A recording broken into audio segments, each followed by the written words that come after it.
no trust left for anything but the rusty code. We ain't built a jump ship, yeah, we built, never fold for once. We stay with it, whole squad locked in, got the same vision, 100 blocks a second, who's coming with it? We ain't built a jump ship, yeah, we built different, never fold for once. We stay with it, whole squad locked in, got the same vision, can't stop the cyberpunks on a mission. Came up quiet, no shortcut, no pre-sale, no free lunch. They laughed when the screen went red, said we fold when the hype dried up. Screenshots age like milk now, funny how the tones all changing. Back then we were too early, now they asking what we been building. If you only chase what loud, you're gonna miss it. Something's growing, nobody's watching, that's conviction. We ain't built a jump ship, yeah, we build different, never fold for once. We stay with it, whole squad locked in, got the same vision, 100 blocks a second, who's coming with? We ain't built a jump ship, yeah, we build different, never fold for once. We stay with it, whole squad locked in, got the same vision, can't stop the cyberpunks on a mission. It's that patience and the pressure, it's that storm-proof mindset. They want proof inside of we think years ahead. Cash talks, but cash move faster. No middleman in the way while they wait on green candles. We've been building through the gray. If it don't fit your timeline, that's fine.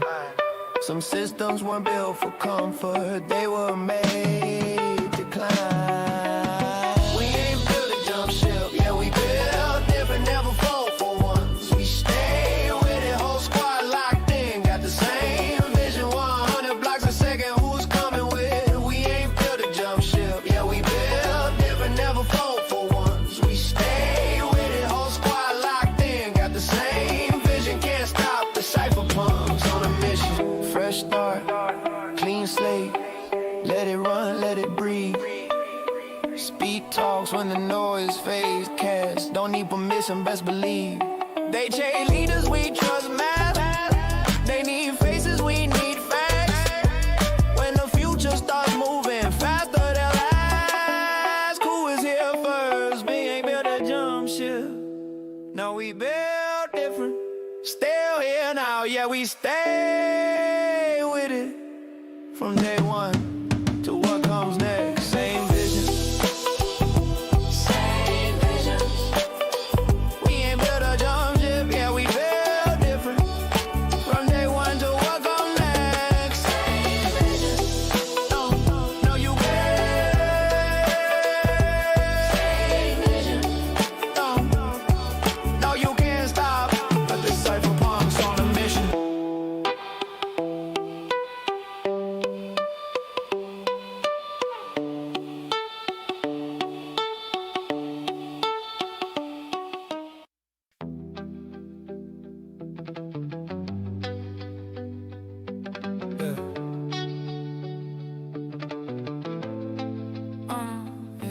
All these dark days almost done and just getting started. Squint my eyes, try to find a silver lining. Find it gone and lost my fear of mine. Time to cut the ticket to the whole life. Dove head first into the rabbit hole. Seen the kind of things that leave a man changed. Baby skimming off the top, funding all kinds of atrocities. With my tax dollars makes me sick every time I touch a Federal Reserve slip. They think that they're unmovable. Big tree with roots that run so deep, but it's rotting to the core. Casting shadows on my gardens. Ain't no more. Grab my small axe, it's time for chopping. Don't wanna think about the world no more. I've been mentally abused by the news stories. Nothing really new underneath the sun anyway. Soon as Caspa hits the moon, I'm gonna sail far away. Going down to the bottom, victim once again. Zero calling to me just like an old friend. Gains like sand grains slipping through the hourglass, but that's okay. All I gotta do is stack and focus on creating. This too shall pass, the pain don't last forever. I choose my freedom, money, you can keep that paper. Builders gonna build, haters gonna hate. Clowns gonna chase, gains trading in the days. Leverage is the trap, easy money's the bait. Christians are authentic, we choose our fate. Don't wanna think about the world no more. I've been mentally abused by the news stories. Nothing really new underneath the sun anyway. Soon as Caspa hits the moon, I'm gonna sail far taking over everywhere. Not enough wealth to save you from what's coming next. Freedom ain't free, might get a little messy. Up to you and me, raise our voice, that's our weapon. Drip feed gossip, seems like Pavel and the psyop. My dreams hit a little different now, know that I'm waking up. Keep my mental diet non-toxic as they try to sweep more of our rights underneath the rug. We'll hang up traitors, shake decorations for Independence Day 2.0 celebrations. Watch them swaying back and forth as the wind blows. Yeah, I see too much now, I'm trustless, and still I believe good things are coming. Don't wanna think about the world no more. I've been mentally abused by the news stories. Nothing really new underneath the sun anyway. Soon as Caspa hits the moon, I'm gonna sail far, far away.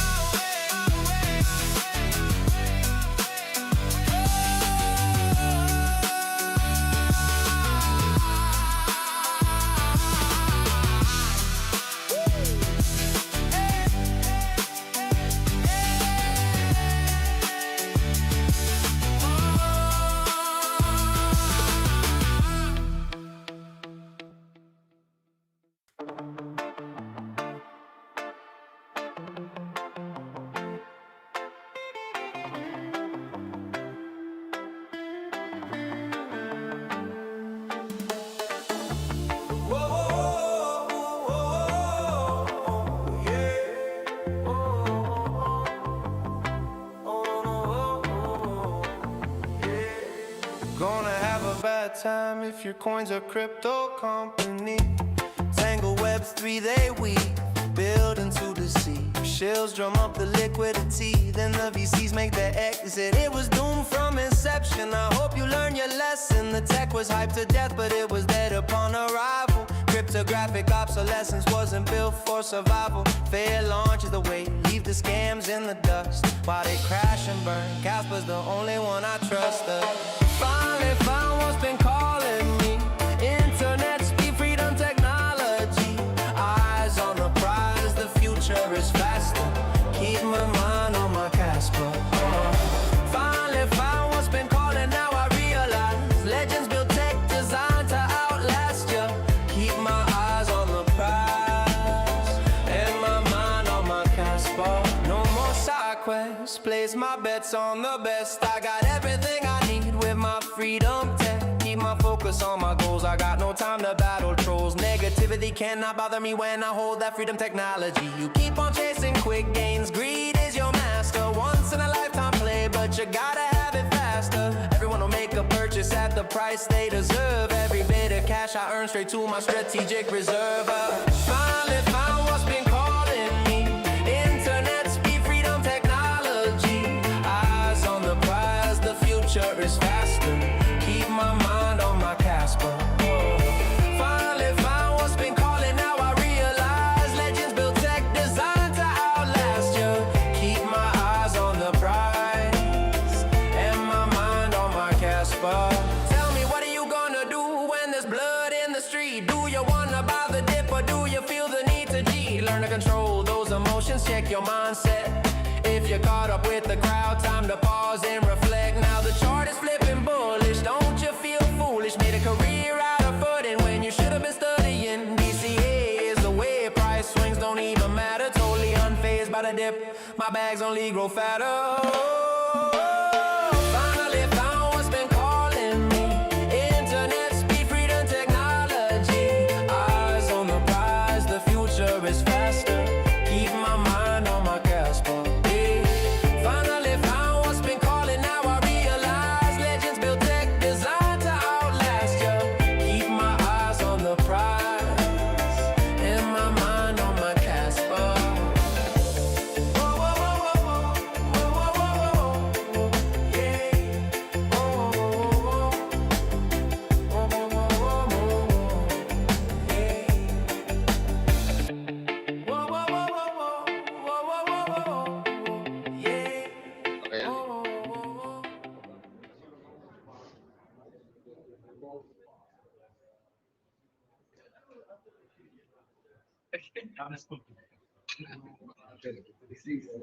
I have to explain myself. Always learn something. That's okay. But you do actually also slightly the aspect of fixed of necessary.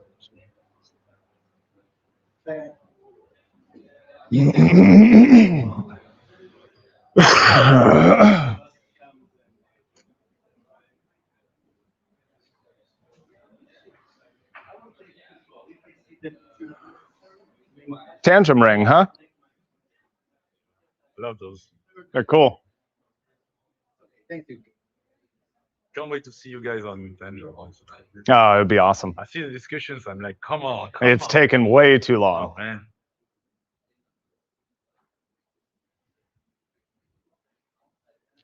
Um,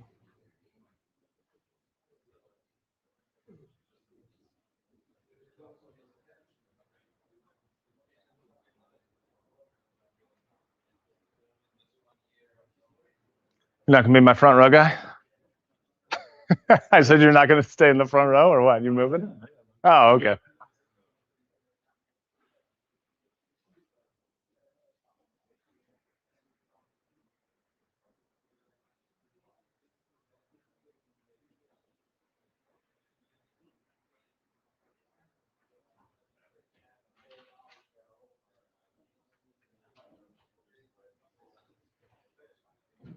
You talk about moving in the front row, but that was 45 minutes ago.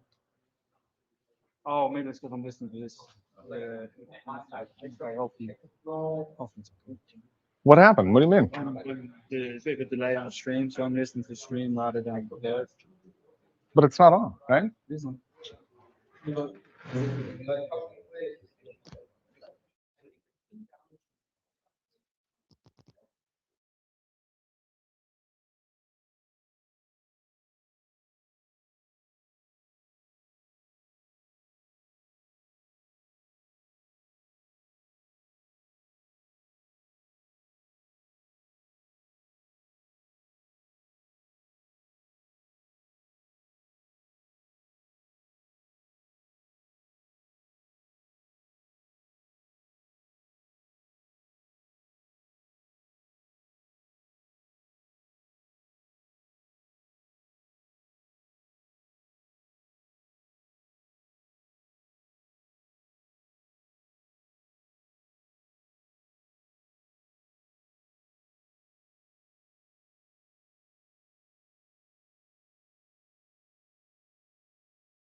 Hello, testing.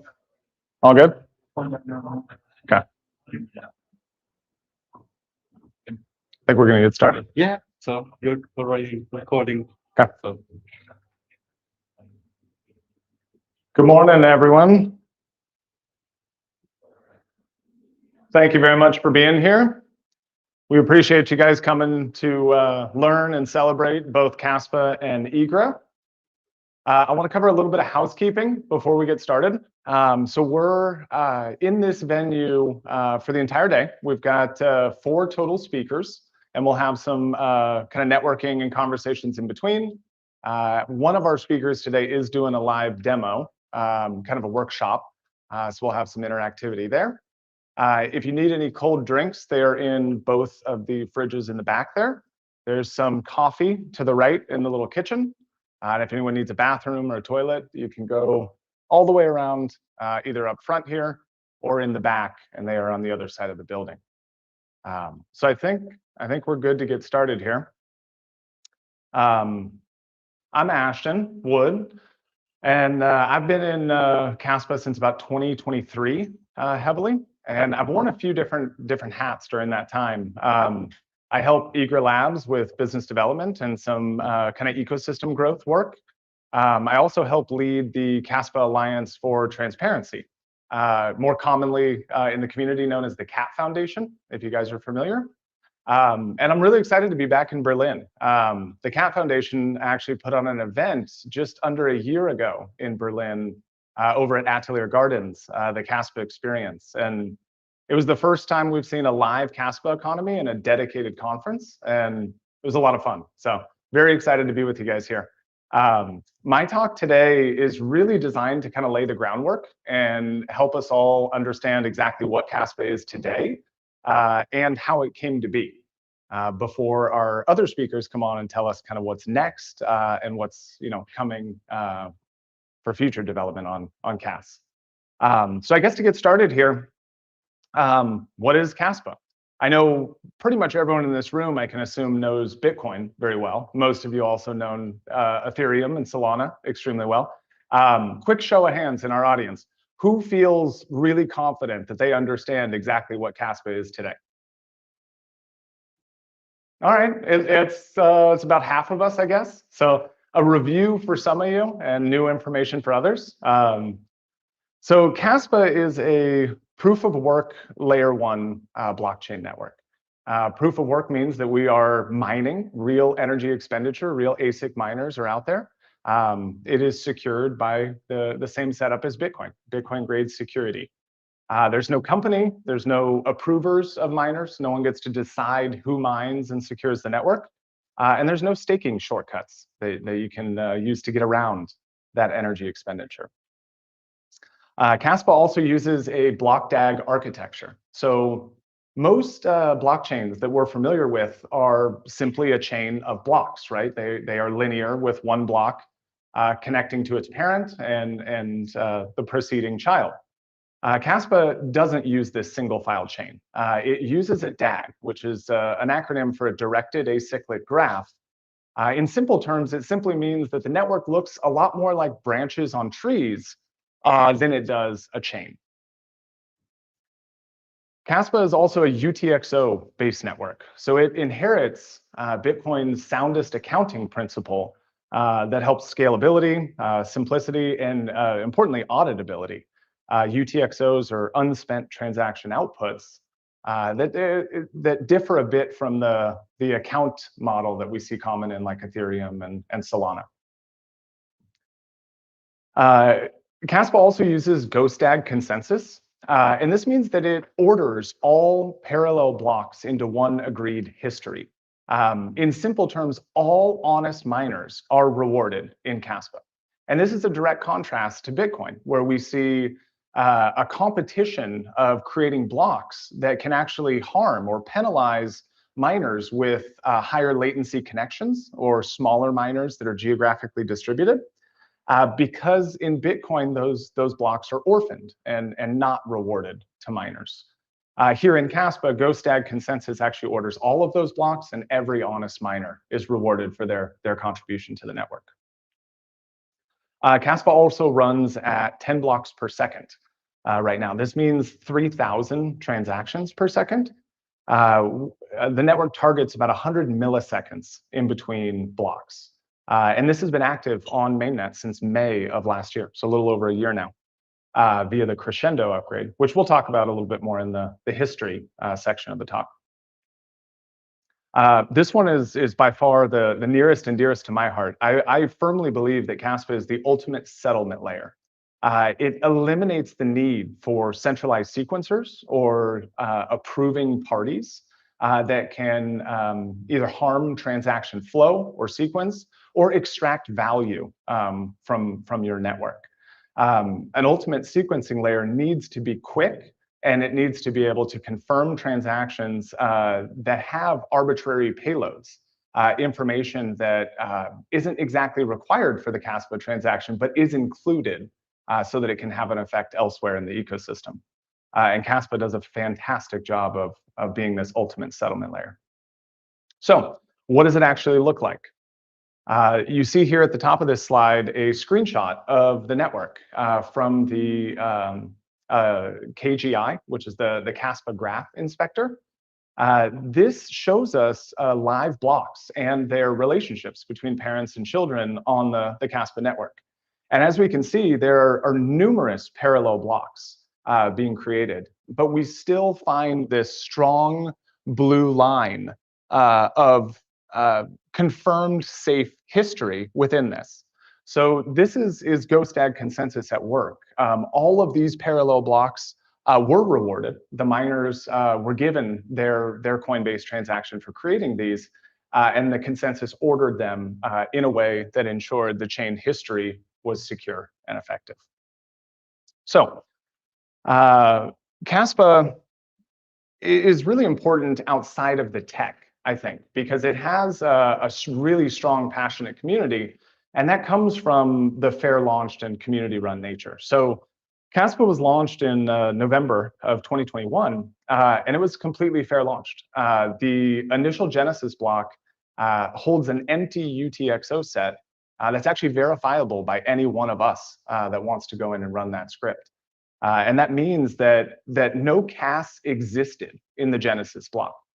There wasn't any on the network. There wasn't any to allocate to founders or insiders or early participants. As a matter of fact, every CAS in existence today had to be mined into existence.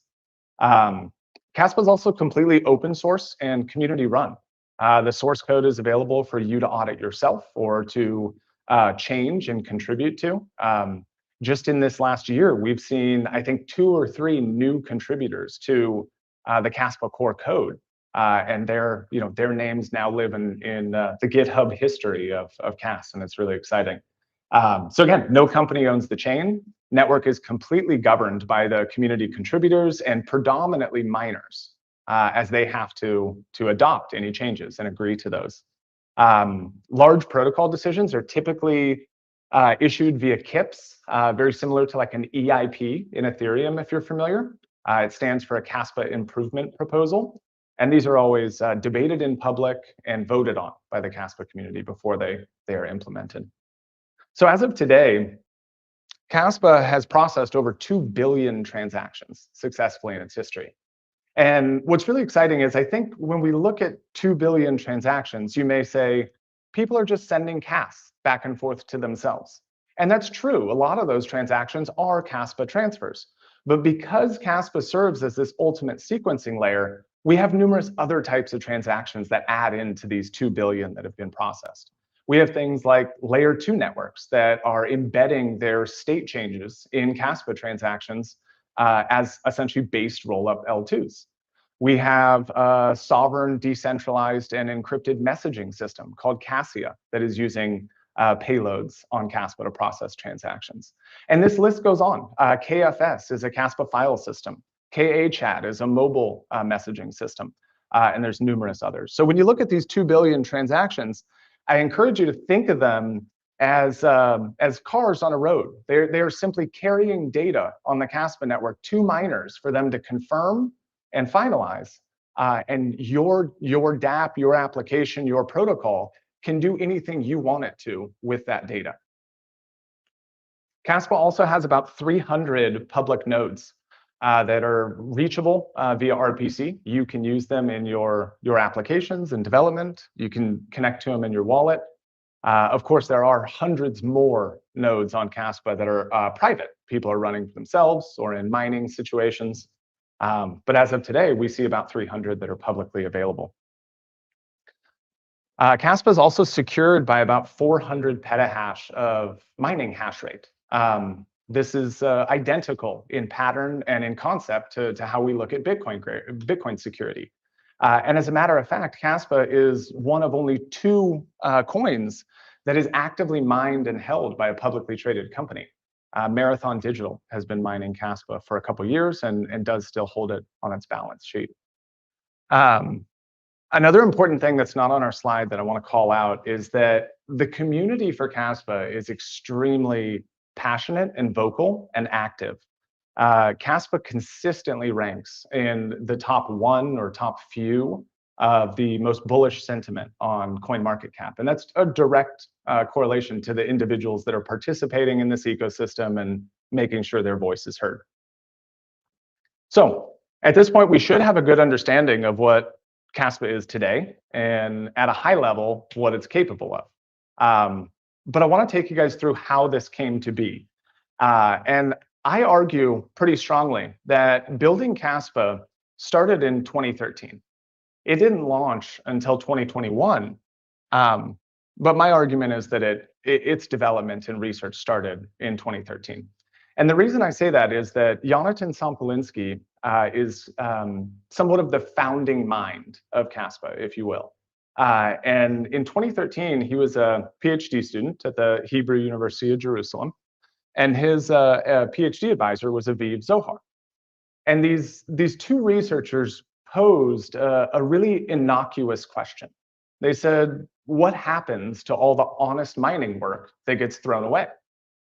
And the answer to that question is in Bitcoin, when 2 miners are finding a block simultaneously, one of those is discarded.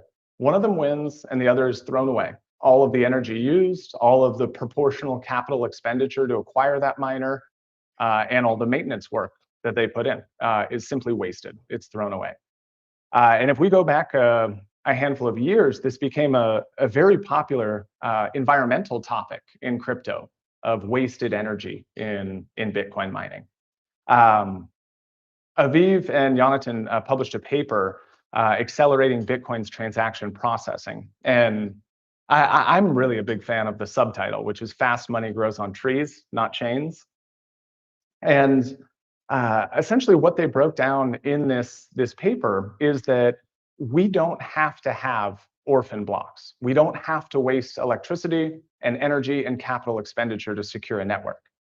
What we can see here on the left is, or excuse me, in the middle, we can see this depiction of essentially a chain. And this is a depiction of what would be a linear chain, something like Bitcoin that doesn't allow orphans.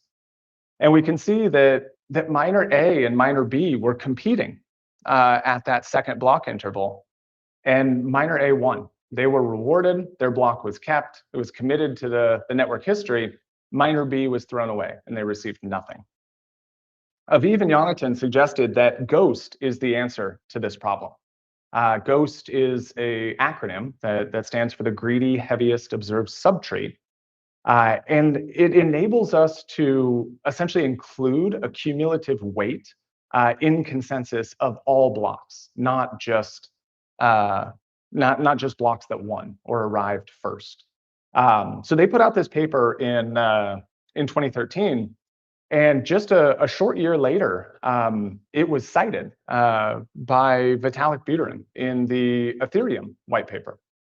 He publishes the white paper in 2014 and cites Sampolinski and Zohar's Ghost paper pretty directly in this. Ethereum ends up adopting a simplified version of Ghost, the uncle mechanism that does reward near-miss miners. And it does help reduce centralization pressure at these higher block rates. But Ethereum's uncle mechanism wasn't good enough for Aviv and Yonatan, and their research continued. And that research thread essentially became Spectre and Phantom, and eventually GhostDAG powering Caspa. Their goal there was to essentially handle all parallel blocks, not just the near miss blocks that Ethereum's uncle mechanism had implemented. So their research continues from 2014, 2013 on to be honest, it continues today. But for the sake of this next milestone, it continues through about 2018, where they released the preprint of what would become Phantom GhostDAG. It's been revised a handful of times, and it is essentially a linearization algorithm that takes the DAG of parallel blocks and produces that blue line we saw on the visualizer before. It's that agreed upon ordering of the security of the network without any orphaning of honest miners' work. So they presented this paper in 2021 in September at Advances in Financial Technologies conference in Arlington, Virginia. And just a few short months later, Caspa mainnet was born. So if we look at kind of the research thread we've gone through so far, Ghost is ideated and the paper is released in 2013. In 2014, it's cited in Ethereum's white paper, and Ethereum ends up implementing the uncle variant. 2015 to 2018, the Spectre and Phantom research continues.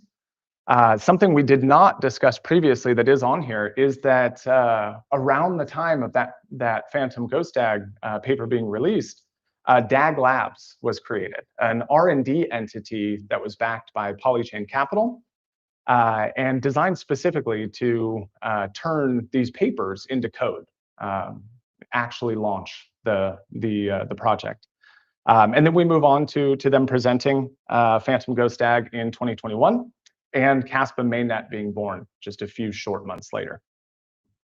So when we look at Caspa's launch, November 7th, 2021, a day we should all remember. There's three, I think, really important things that matter about this launch. One is that there's no ICO, there's no pre-sale, no tokens were sold to raise funds. There was no venture capitalist involved or investors that needed their desires to be, worried about by the team. There was also no pre-mine. We do see sometimes proof of work networks discuss the fact that they have no ICO and there's no pre-sale, but they've still allocated a portion of tokens outside of the emission schedule so that they can give these to investors or founders or whatever interested parties there are.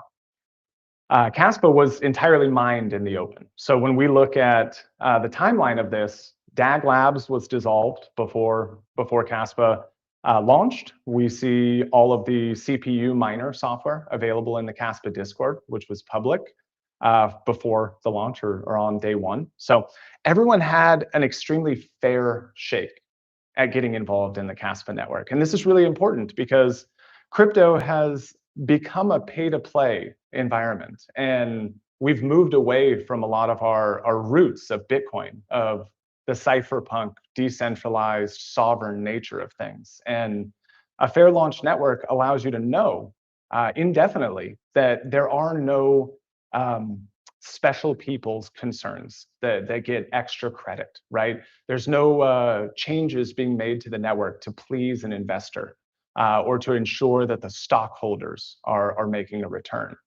Everything done in Caspa is specifically for the benefit of the network, the community, and the tech itself. So if we continue on the story of Cas, about a year, little less than a year after Caspa launches, Michael Sutton, one of the core developers, authors KIP1. And it's, again, Caspa Improvement Proposal 1. And it's a large task. It's a huge endeavor for KIP1. It is a full rewrite of the entire Caspa node software in Rust. The reason he wrote this is the original Go implementation had a technical ceiling. We knew we wanted to move to block rates that Golang just couldn't handle from a programming language perspective. KIP1 is discussed in public. It's voted on by the Kaspa community in the Discord, and it's actually funded directly by Caspians themselves. So 100 million Kaspa was granted from the community to execute KIP1 and to finance the rewrite in Rust. It was implemented. It's the reference node that's in use today as Rusty Kaspa. And it really drove three goals: raw performance, the actual throughput, and manageability, right? The blocks per second we discussed before. It also introduced modular architecture, which makes managing, integrating, updating, and maintaining the software easier and more fluid for the team in the future. And the last goal here is really important because it shows the team had a lot of foresight in thinking about moving Kaspa forward. One of the core goals here was the clear engineering path to the block rates that we now have today that Golang couldn't have handled, the old node version software. So KIP1 is a huge success, I believe, in Kaspa. And it's necessary because we are operating a block DAG, and we are looking for high blocks per second. And we do not want to give up on the decentralization or the sovereignty of that network in the process. And most linear blockchains face a hidden or secret centralization trap.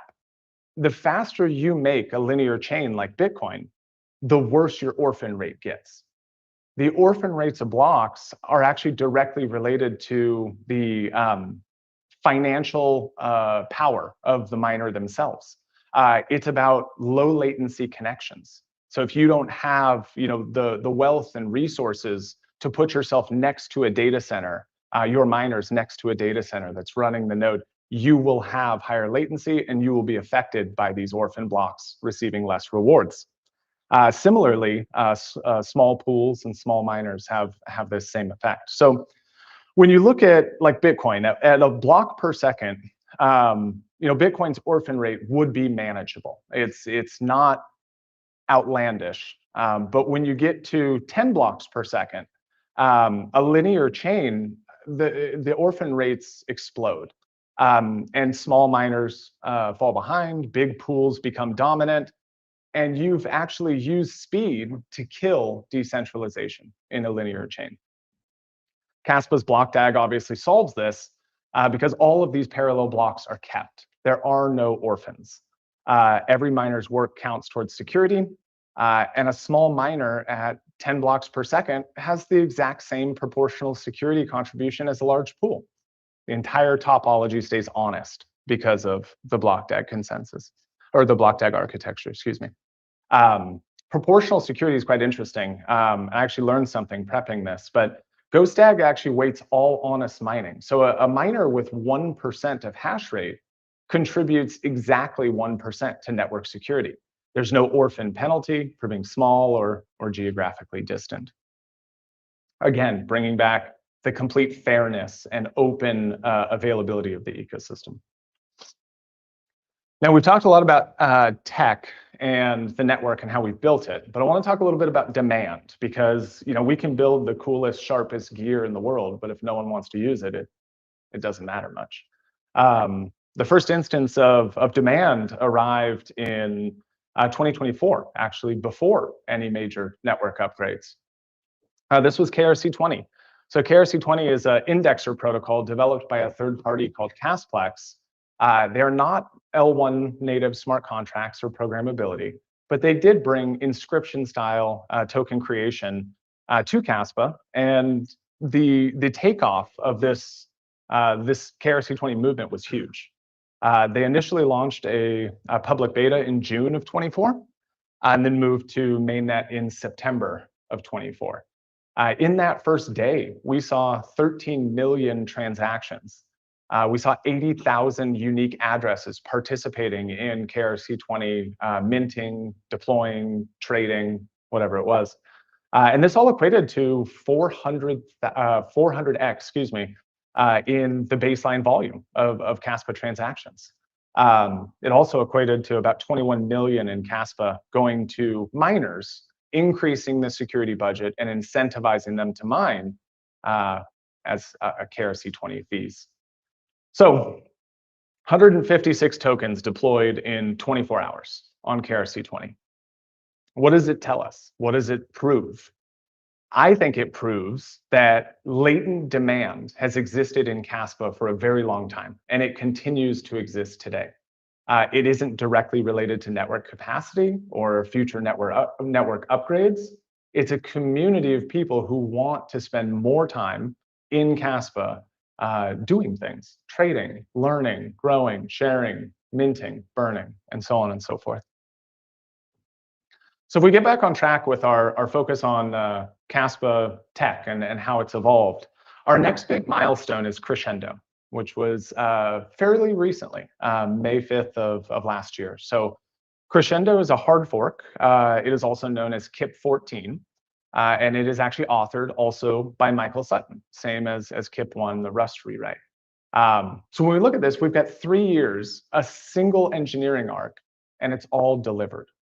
Crescendo upgraded the block rate of Kaspa. We went from 1 block per second that we were at when we launched to now 10 blocks per second. This means that we had a 10x increase in transaction throughput as well, from 300 to 3,000 transactions per second. What's interesting to note, or I think intellectually stimulating about this, is that we don't actually see 10 blocks created at the exact same time on a 1-second interval. We see 100 milliseconds between blocks. And this means that your transaction, your transfer, your DeFi contract call, all of this can happen in the blink of an eye on Kaspa in 100 milliseconds. The release of Crescendo was officially Rusty Kaspa version 1. And it was the reference node that we were all using, and some of us are still using, up until about 2 weeks ago. And now we have more to talk about on this front. And on that note, it's not for me to talk about. So I hope that I gave you a good understanding and baseline of where CAS is today and kind of how it came to be. We're going to hear from 2 other speakers today.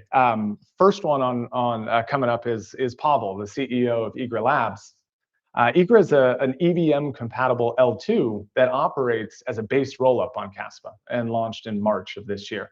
So he'll take us through a lot more detail about that. But I mention it because I encourage you to think of Igra as your portal to Kaspa with the Solidity and EVM stack. If you're a developer that knows Solidity, if you feel more comfortable with the EVM stack than a novel stack, you can actually inherit all the benefits of Kaspa. The proof of work security, the architectural resistance to MEV and front running and sandwich attacks and things like this. So as we proceed through these talks today, I would encourage you to think of Pavel and Igra's talk as kind of the EVM and Solidity doorway to Kaspa. We'll also hear from Alex later today, and he's going to take us through a workshop on Toccata, which is the next hard fork for CAS. This brings ZK verification opcode availability. It brings Silverscript, which is a kind of SDK for building. And it's actually an amalgamation of a number of KIPs that I'm sure he'll take us through. So in closing, when we look at CAS, I mean, it really did start in 2013, I think. They started with Ghost Research. Vitalik used it in 2014 in Ethereum. We saw the research continue and eventually lead to Phantom Ghostag in the launch of CAS. We saw the Rust rewrite start in 2022, a very large KRC-20 launch in 24 that proved demand for this ecosystem. We upgraded to 10 blocks per second in 2025. Igra launched as a based rollup in March of this year, and Toccata is just a few days away. So I appreciate you guys being here and participating in the ecosystem and listening to me, and I hope it helps.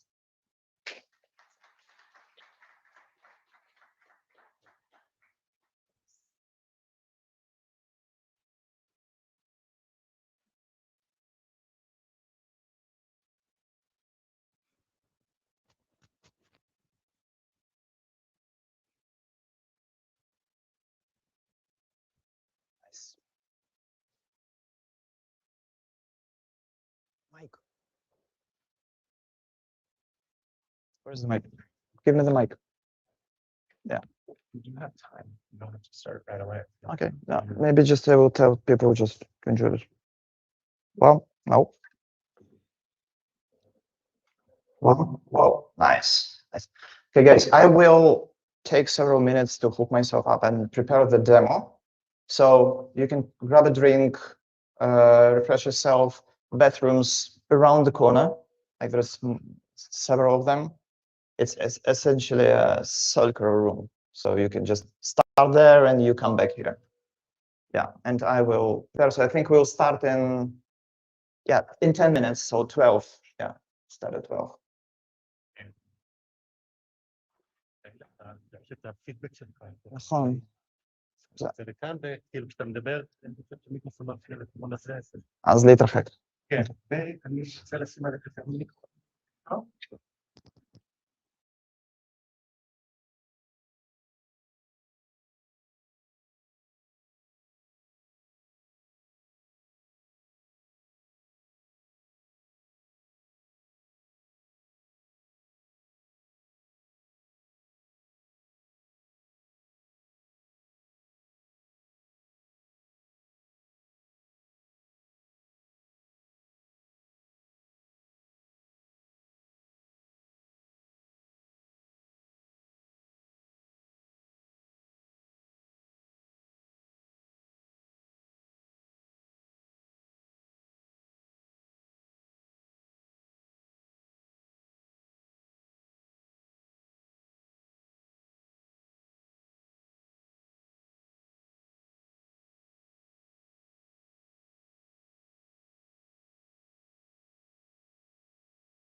they won't conflict with each other. Yes.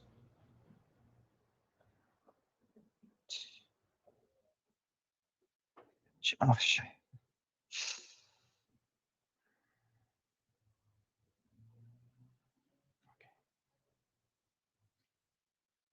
Yeah.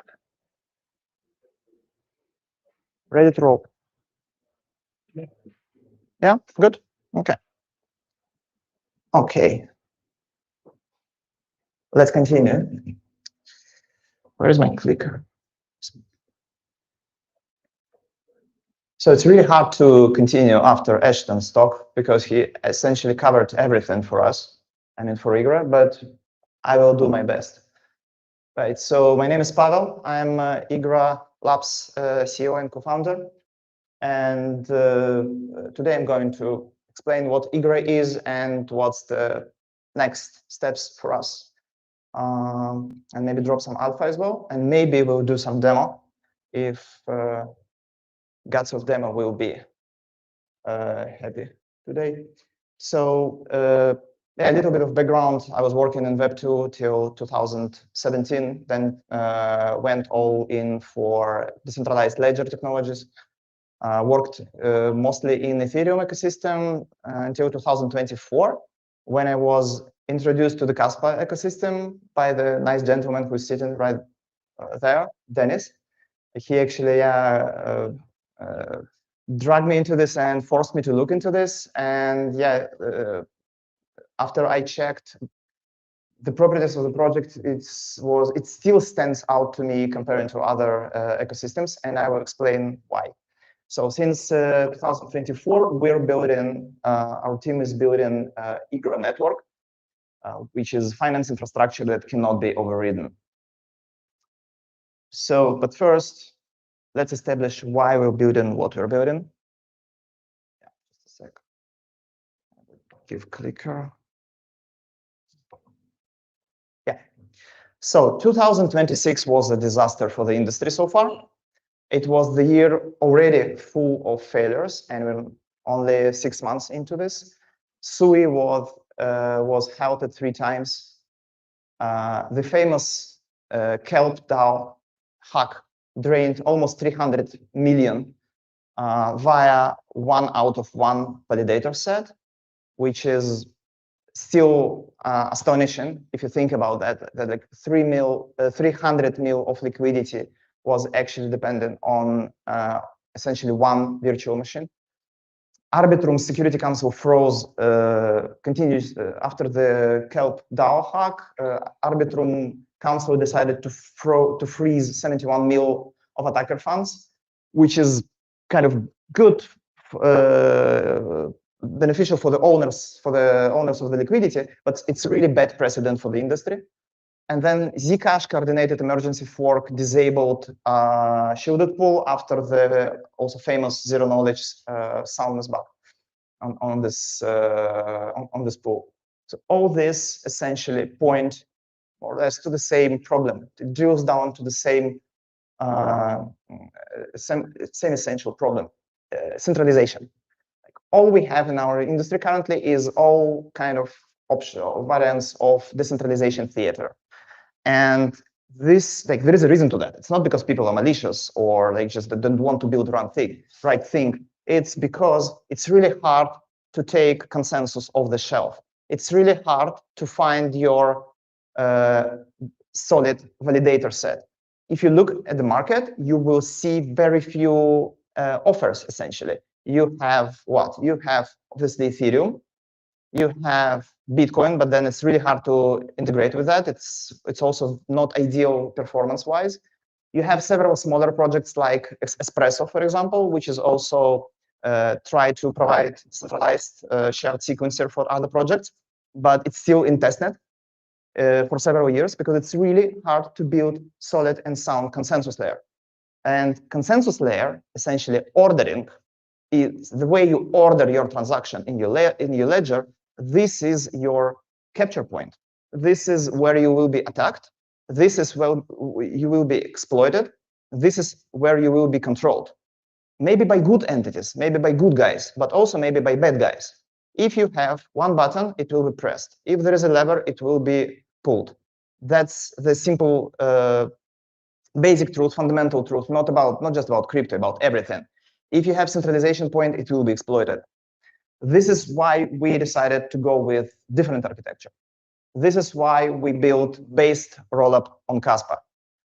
Based rollup term comes from Ethereum ecosystem. It essentially means execution environment, which sequencing only on base layer. In the case of Ethereum, you settle only on Ethereum. You don't have any intermediate sequencer. You don't have any machine, any server, any entity which additionally order your transaction, which additionally make a decision about your transaction order.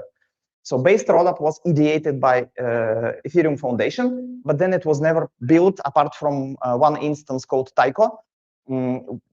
For many reasons, we believe that it's simply because Ethereum, being really great layer one, it's not really good sequencer in terms of performance.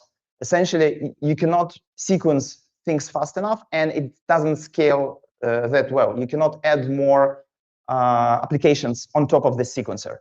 So this is why we chose Kaspa block duck as a sequencer. And Ashton did a really great job explaining why actually Kaspa has all these properties of the perfect ultimate sequencer. I will also touch on this on coming slides. But for now, for the sake of this slide, it's important that we chose Kaspa as a sequencer, no other sequencer in between, and our node just sends transactions directly to Kaspa. That's it. That's what based rollup means. It means you send your transaction directly to the miners. Miners mine it, and then your transaction is already approved and your state is already exist. You can do nothing to change it even if you want to. So we don't have a sequencer. Kaspa miners order all transactions one by one. What's also super important, miners cannot see transaction content. It's very unusual for anyone who is building in layer 2 world or adjacent ledgers that normally validators and block builders, they know about state. They understand the state which they sequence so they can make a decision. This is why, for example, on most programmable blockchains, you can easily censor, because validator, again, has a knowledge about transaction. He can look at this and say, okay, this is a bad guy. Or my government ordered me to block this guy, so-called OFAC list, OFAC list, which essentially blacklist some senders. And again, this is great if it's a good, if these are good guys who order you not to include your transaction, but sometimes it's actually your government and they tell you what to do, which is not why we're here. This is not why we're building these decentralized and censorship-resistant systems. Obviously, if you want to be censored, if you want to have a centralized point of control and all the good things which comes with that, build a bank. Just build a server, build some other system. But blockchains weren't built for that. We built it for something else. So miners cannot read our transaction content, and they cannot prioritize, they cannot censor. Then our nodes are permissionless. Anyone can run a node. We don't require any special registration or whitelisting. Our hardware is really modest. I run 2 Igra nodes on the $50 per month Hetzner instance, and we're going to improve performance even more. So in terms of storage, we aim to make nodes even cheaper than now. So there is a trust minimized bridge. There is a trustless bridge from Kaspa and a trust minimized bridge to Kaspa. And then the whole architecture is really simple. You can think about this like essentially as a proxy for your EVM to send like from your client, from MetaMask or whatever, you send your transactions to Kaspa, and from this very moment, they set in stone. You need the whole Kaspa consensus to revert these transactions. So our model based on 3 pillars. Committed hardware. That's exactly what Ashton just said about miners. Like, what's special about proof of work, right? When we tell people we build EVM on proof of work, they normally ask, why? What's wrong with proof of stake? Well, stake is a capital. Capital is liquid, and by its nature, mercenary. So people bring your stake, they can take it away next day and put it elsewhere, which is normal. That's how open market works. But then it also makes your consensus very problematic, because tomorrow you can lose 90% of your consensus just because people decided to invest somewhere else. They're not committed. Special property about proof of work is people committed. And Kaspa miners are very committed. Like it's people who like to run these rigs. They understand it. They like to improve performance of the hardware. They know how to get optimized electricity. Like these people, I'm really enjoying these conversations with miners because they very knowledgeable people. It's not like they took 100,000 from the bank and then put it at a stake because they wanted to do this and then tomorrow want to do something else. They committed to this hardware. They committed to keep security of the network. And it's a huge shout out to all the miners who are watching this stream. Like you guys keeping on your shoulders, essentially, like the whole network, including Igra, including dozens of other projects, which I will also speak about later in this presentation. So committed hardware, full EVM compatibility, that's not random. We picked EVM, which may be not the shiniest tech on the market, but it's the most used tech. It's by adoption-wise, it's top. Like you cannot compete with that. Like amount of primitives, amount of protocols and solutions which are already built allow people to focus on business domain, not to invent the wheel, but just the build thing which is already there. They can reuse all Solidity code there. And we also have this experience with our AI agents, because obviously we also built Solidity code on Igra. We can see that for AI agents, it's really simple to pick up EVM primitives from elsewhere, and they just construct them together and then build a prototype for you. Obviously, I'm not advising you to use AI agents for production code. Please don't. Please always check it and code review. But for prototypes, AI agents is amazing tech. So proof of work anchors into physical hardware. EVM, you get all the existing libraries, all the development ecosystem for free. And then this model has very important pillar, which is front run and extraction value resistance. Again, by definition, block DAC makes it really hard to affect the order or inclusion of your transaction.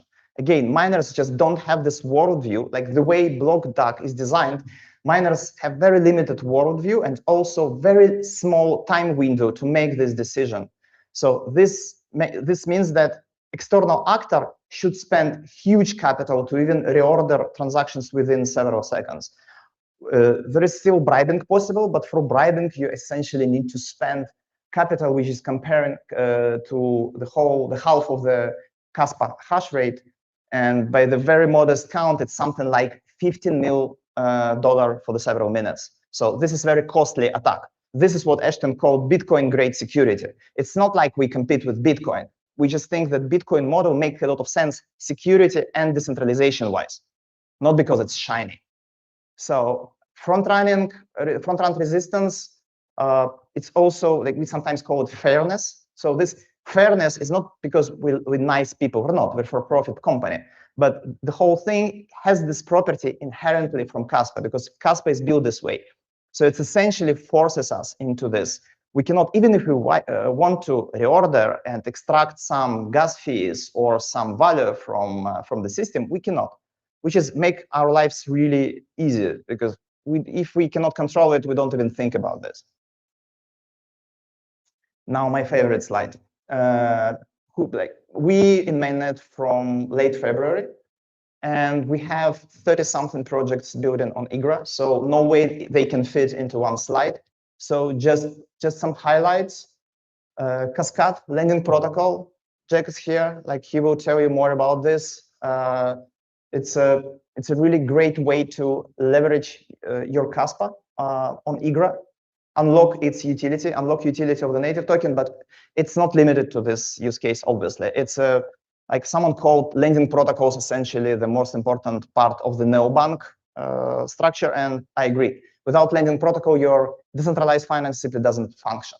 Zero Swap is a native AMM on Igra. great team. Kaspa.com, it's our connection with the layer 1 DeFi. It's a team which very intense in R&D for native Caspa, decentralized finance applications. They working with covenants and everything which Alex tell you about after my talk. So, and Aporia, it's a new team who's building Clop, essentially Hyperliquid on Igra, which we think is a great match because Igra inherit from Kaspa. It's probabilistic within seconds finality and up to 3000 TPS, which is really nice properties to build really fast trading platform. Then we have Hyperlane to bridge and connect us with a bigger Ethereum ecosystem. Kaspa Alliance and the several bridges managed by this team connect us with KRC20. This, the native layer 1 token format. Then we have 2 oracles, both TE based, because it's these days it's obvious that you need hardened security for your oracle, and the boss of this project, independent from each other, they use TE based cryptography. And then we have our favorite wallet providers which integrated Igra, our applications, bridging, and everything else. So I also want to mention that Zeus, unfortunately, the team cannot join us. So I will mention they working on beautiful project called Flow, which is continuously clearing trading platform, essentially on-chain bits and asks. And then it allows you, it's not AMM, it's built on completely different principles. So there is no slippage. There is very hard to manipulate liquidity, and we're very excited. I'm personally very excited about this project. I want to see how it works because again, it's also provide the fairness, the fair way to trade your token without whales manipulating your price and pool and everything else. So also, okay, Kaskad will drop alpha by themselves. I'm not going to do this. Also, Aporia, I think you should watch this space because they're working on this protocol. The white paper will be released really soon. Yeah, there's so many projects in like Igra name service, like really great project, essentially identity management, and many to come. Like it's interesting that before this conference, many people reached me and just said, hey, actually, if you speak on conference, don't mention me, but just so you know, I'm also building, I'm also going to release this thing. I'm going to build that thing. By the way, also Alex will mention maybe something in his talk about building on Igra. I don't know. Maybe he will. I don't know.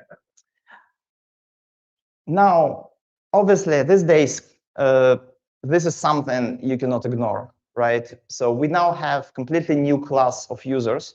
So before that, we had retail, enterprise, all kind of flavors of this, but now we have completely new users.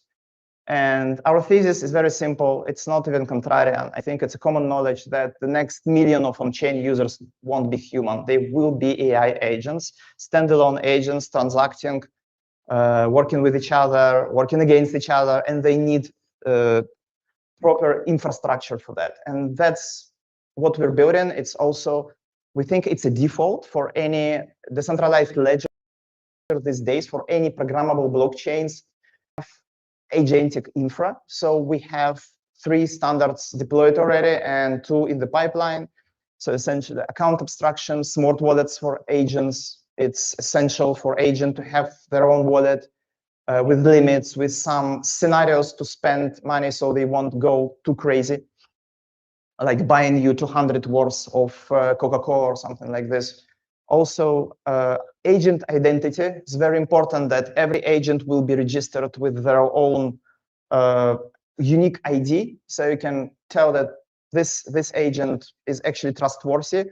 It's obviously connected with reputation scores, and scoring for agents is also a very important topic. Then agent commerce, trustless job marketplace, where agents can actually find providers and be providers. So there are it's two-side essentially job marketplace. And I know someone from community who already released first version of it, and yeah, we're going to amplify it really soon. Really well done, and we think this is still a little bit early to see full-blown marketplace working with big volumes of agent transactions, but I think in 6 months' time, this is going to be a standard. This is something you cannot ignore. Also, smart AOA and transaction bundling. Obviously, it's important for agents just to do, instead of like do 10 transactions in a row, just do one transaction and implement end to end. We already have several proof of concept working on Igra. Agents essentially swap for you, breach for you, send it to your wallet, deposit to your credit card. So all this already working. It's all real. It's not a prototype. It's a working thing on chain. So last year on Kaspa conference in September, we've mentioned that these two things we're going to work on. First of them is post-quantum cryptography. As you all know, it's here. In 5 years' time, it's going to be a reality that anyone with a big enough quantum computer can actually hack your ESDCA signatures. So you need to be prepared now to build the systems now. It's essential. And then we also, I mentioned that we're working on token agnostic gas, so you can pay for gas with stable coins, and also have gasless, essentially gasless apps and enshrined apps, meaning that you can build your application with custom logic, with custom opcodes, with custom precompiles, and then just launch it. But then we looked into this a little bit closer, and we understood that we kind of limited, right? We have one execution environment, right? The Igra is only one execution environment. We like it. We build people build beautiful things on it, but then isn't it limiting?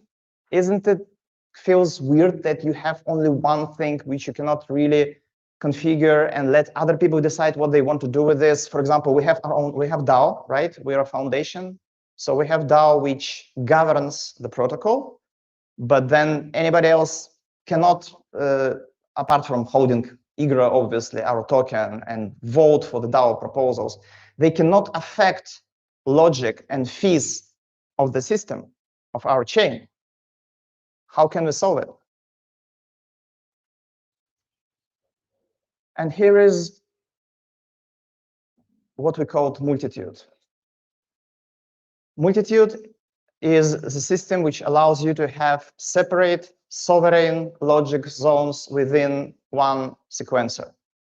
Every zone is isolated, but also can be composed with other zones by choice. So this is our solution. So for one size doesn't fit all problem. Every team should have a choice if they want to deploy on common block space or if they want to build their own. These are dedicated composable zones with custom execution settling on the fast and secure consensus, which is Caspa block DAG. It's a base layer which you don't secure and we don't control, which is also very important. So several features, and just to, in terms of demo, you will see that this thing is working. It's not slide. It's actually already deployed in our DevNet. What we have at this moment, we have custom isolated execution using Threx EVM. So teams can build their own custom EVM on Caspa. With every zone has its own execution flavor, gas and fee rules. It's all will be attested and observed by the Igra attesters. So this a little bit similar to the eigenlayer model with a twist. With twist being obviously Caspa proof of work and not Ethereum. These zones isolated, so the security problems, the blast radius is limited to the zone limits, and there's going to be optional composability between zones. All this sounds a little bit theoretical, but let me just give you very specific examples. Already now, you can have your quantum secure treasury zone. So you can have quantum treasury, which is one way, obviously, because you can deposit into the zone, but you not can take back because you cannot return to the non-secure, non-quantum secure environment. But then once you deposit, your funds are safe. Then you can have KYC regulated zones. Obviously, our industry is moving into more and more integration with enterprise. Like they understand that blockchains is the next decentralized, the next infrastructure rails for them. So they already integrated Stripe, Visa, MasterCard. They all have already their own blockchains. So it's very important for them to have regulated, audited environment, and for some teams is important as well. So we have a solution for them. They can come and deploy their own KYC regulated zone, and then only people from whitelist can transact on this chain. Only people can within whitelist can breach to other chains. Then we also have, as I mentioned, low latency gasless zones. Essentially, you can build your own app chain. You can build your own hyperliquid. So any team who wants to have their own application with their own rules, their own precompiles, they can do it without affecting other zones. And then, yeah, it's still one of the most strongest use cases for crypto is privacy. So you can have your private but also auditable zone, because that's exactly what you need in current regulation environment. You can have privacy, but you cannot have it without auditability. External entities should be able, not often, but unfortunately, they should be able to access some transactions and tell, okay, I understand this transaction. I can do AML around it, like anti-money laundering clause, very important. So they can audit the zones. So this is what you can build with this technology already today. And just not to be, yeah, just so you won't take my words for granted. And can I? No. Mirror. Whoop. Whoop. Yep. No, what the hell?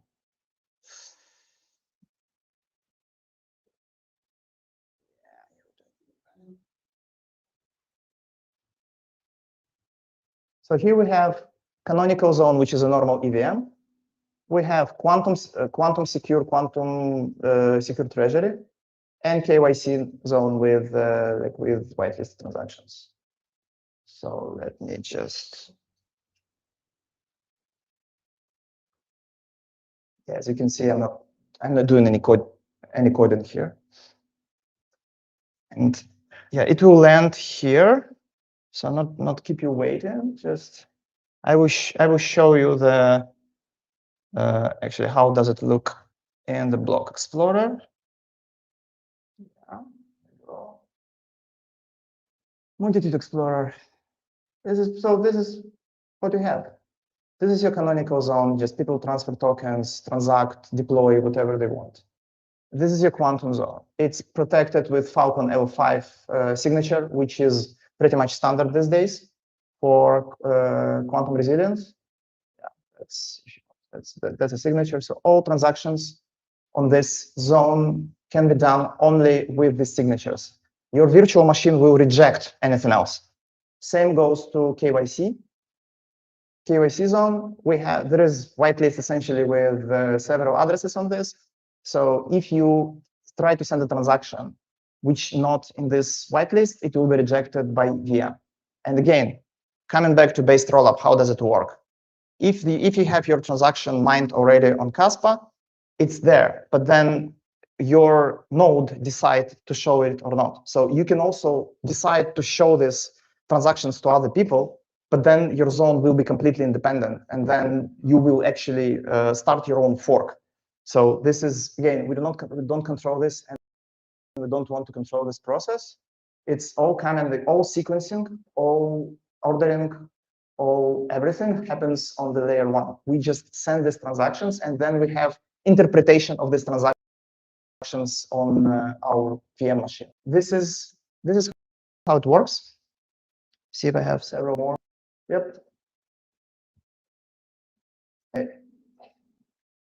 Yeah, new transactions came in. So it's it's heavy. Yeah, I had to deploy it on some other machine because it was a little bit heavy for my laptop. But yeah, it works. I'm really happy. It means a lot to us. So coming back, so I want to end with this call to action. So we're looking for multitude design partners, teams, companies who wants to try this out, who wants to deploy their own logic zone, isolated logic zone with their own rules, which we don't control. And they can do whatever they like, and they can have connection with Ethereum, bigger ecosystem. Moving forward, we're also going to have consensus bridge with Ethereum ecosystem, not just custodial bridge, which is just good enough, but not really good, not really long term. You can bring your protocol or application to Igra and deploy. We have a very vibrant development, people who can support you with Discord, Telegram. Just come to us. Yeah, come to our Telegram, come to our Discord. We're also looking for liquidity providers for our decentralized finance projects, because it's also solved a lot of use cases. But then, yeah, I think it's also part which Jack tell you more about. So yeah, we built something which makes sense, and we hope that this is going to be important part in upcoming digital, unstoppable, and permissionless economy. And we want you to come build with us. Thank you.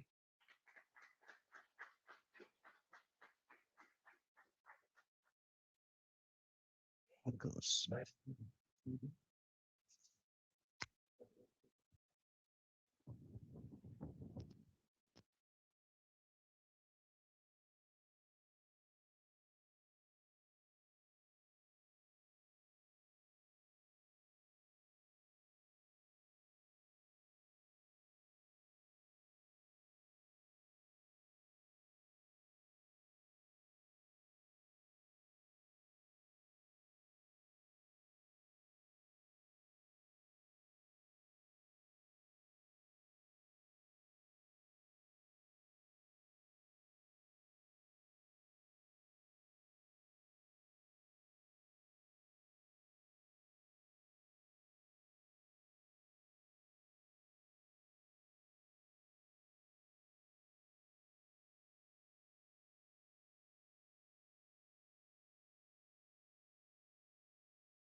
It's very tempting just to immerse yourself into the water.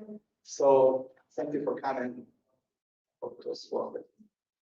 Sure it was.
Awesome.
Ja, we hebben een aantekeningsboek. Een aantekeningsboek. Ja, we hebben een penna. Ja, penna.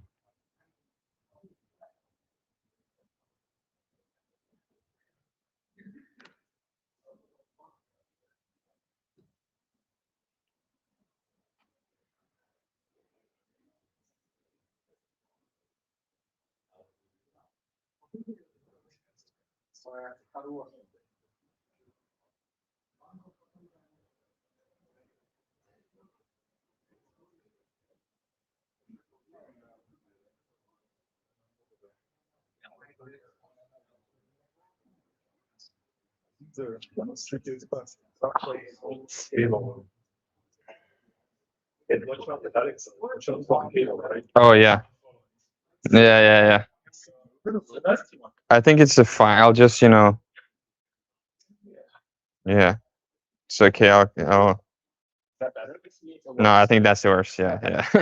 Yeah, this is fine.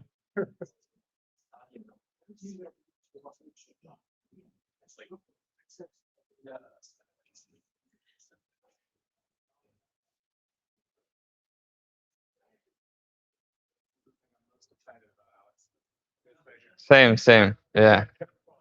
Yeah. It's gonna be fun.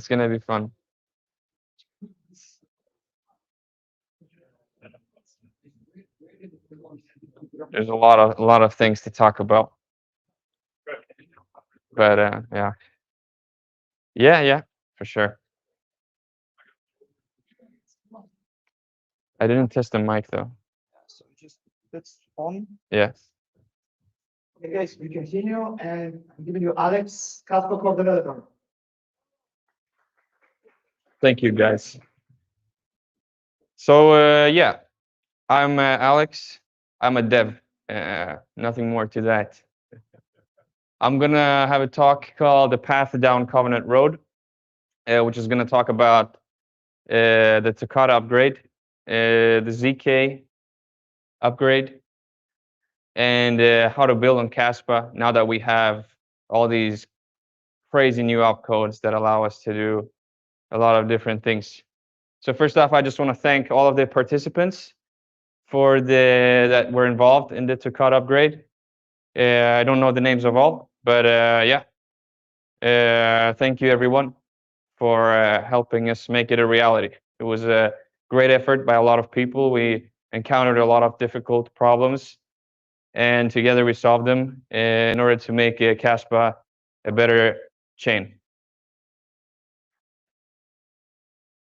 So we're continuing as in the theme that we have, the line of music. As Ashton mentioned, the crescendo upgrade gave us the foundation that we needed, the 10 blocks per second, some already introspection opcodes in KIP 10. Now Toccata gives us pretty much full expressiveness. We're able to control in any way how money moves on Caspa, and that's the core principle. It's basically a UTXO script, but now it can see itself and decide whether it should be unlocked or spent.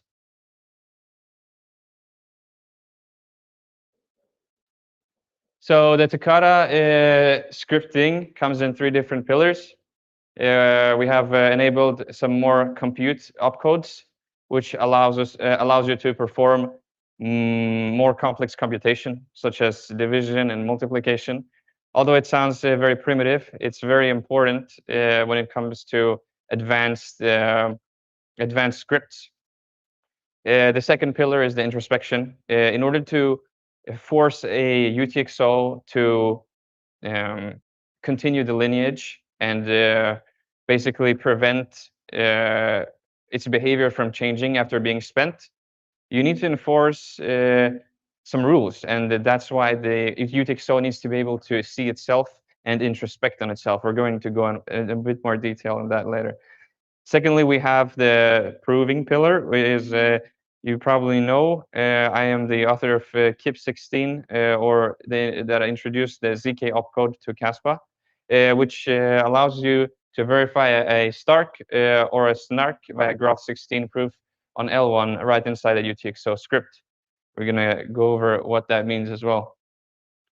So before that, I'm just going to introduce new developers who might be familiar with the EVM ecosystem or other languages into how to script in Caspa. So basically how it works on a high level is that you have you usually when you do scripting, you use a pattern called P2SH. The P2SH pattern works in the way that you first create your smart contract, which derives the rules of how it should behave. So let's say that you only want for it to unlock after a specific time or by a specific person, and this is called the locking script. With the locking script, you basically hash your smart contract here, and then you compute the hash, and then you ensure that it's equal afterwards. Now, the node doesn't store your script. It only stores the hash of your script. So there are some implications with that, and that means that you need to store your script somewhere. There are various design alternatives for that. Now, when you actually want to interact with a smart contract, you provide the signature script. The signature script is different for all kinds of scripts. For a regular transaction, it can just be a signature from your private key. For a ZK interaction, it will be a proof. And the signature script is basically this data that you put in, followed by the redeem script, which is the script of your smart contract. I'm mentioning script a lot of times. It'll be clear as we go on. We have a lot of examples. So just to show a bit about the opcodes that we have introduced. So at the top one, we have the opcat, which basically allows you to concatenate 2 strings together. This might sound very primitive, but it's extremely important for advanced computations such as ZK, when we need to reconstruct hashes or break them down and so forth. We also have opcodes that introspect on the input of the script public key or the payload. We have an op substring, which takes a substring of whatever's in the input and allows you to basically compare and see if the input is what you expect it to be. I'm going to talk a bit more about the opcodes. As you can see, we have different kinds of opcodes, and I have organized them into different categories.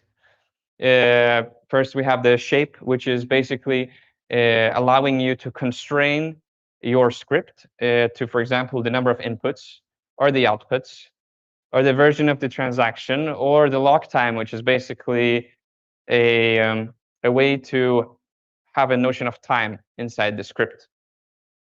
This is how you, for example, can do atomic swaps. And also, I want to just briefly mention that some of these opcodes have already been existing in the Crescendo upgrade.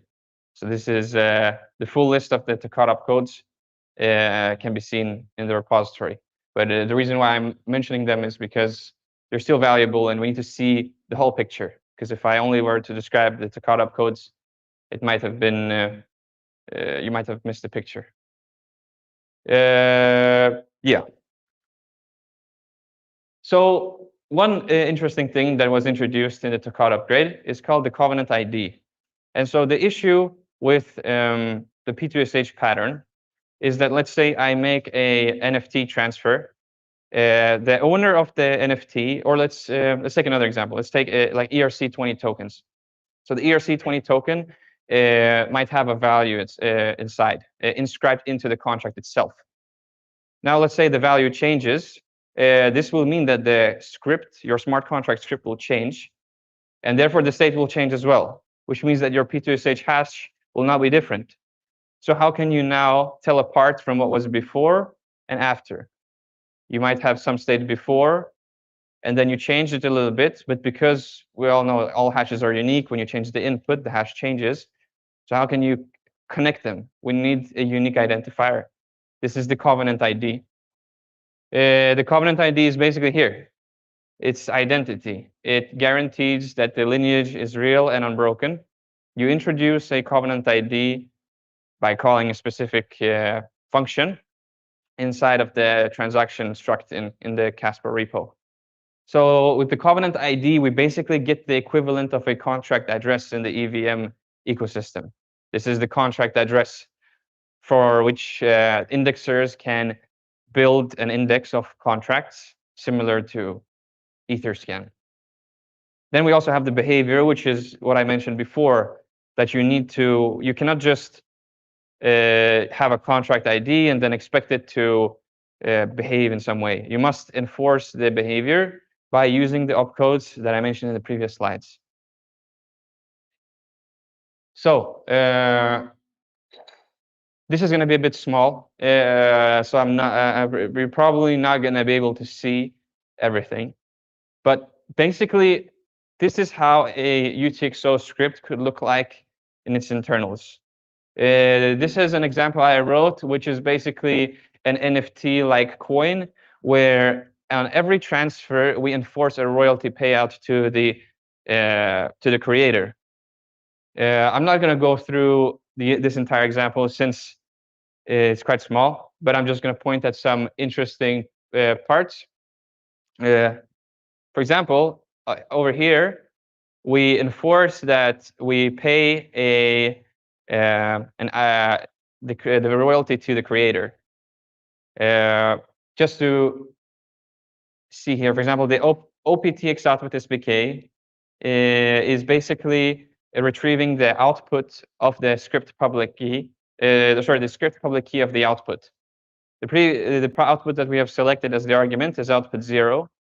In this script, we've basically enforced that the output at index 0 always goes to the creator of the NFT, so basically the royalty.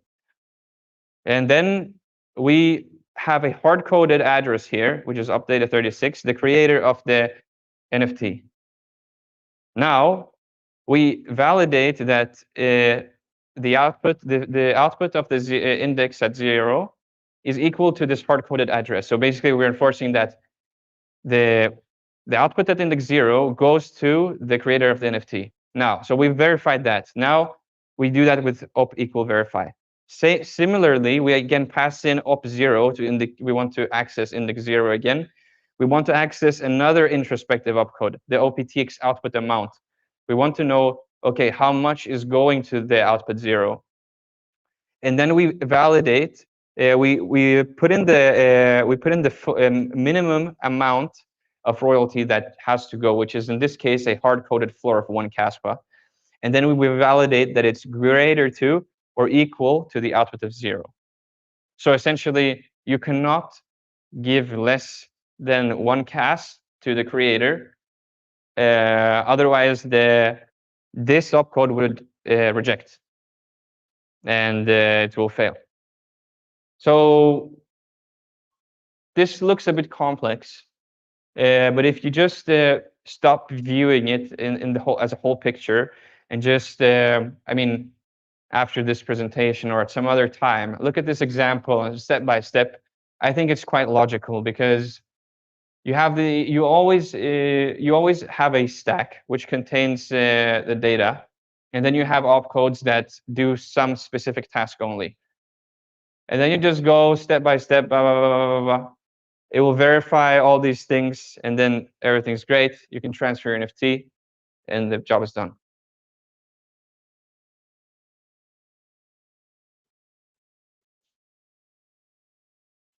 So what do covenants unlock? I wouldn't say that these things are only possible on Toccata. If you're creative enough, you will probably be able to do them on Crescendo as well. But Toccata makes it certainly much easier.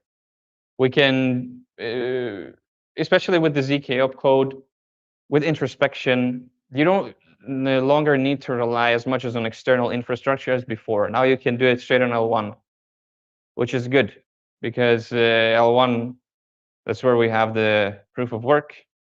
That's where we can enforce logic.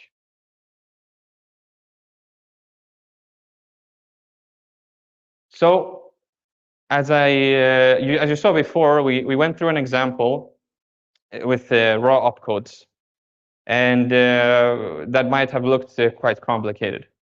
And so there is obviously a big learning gap, or it's a very big learning curve to get started writing smart contracts with the raw opcodes.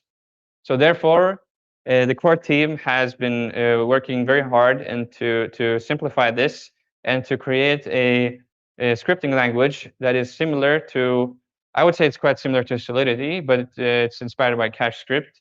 And it looks something like this. It looks similar to Solidity and has similar behavior like Solidity, which allows us to, with more ease, integrate ecosystem developers from Ethereum to Kaspa. This is still an early stage, but if you're interested, I recommend you to start and visit this link and check it out. So now I'm going to talk about zero knowledge. So basically, what is zero knowledge? It may sound very cool. It's quite cool. Basically, what it does, it proves that you have executed something without actually showing the entire execution trace.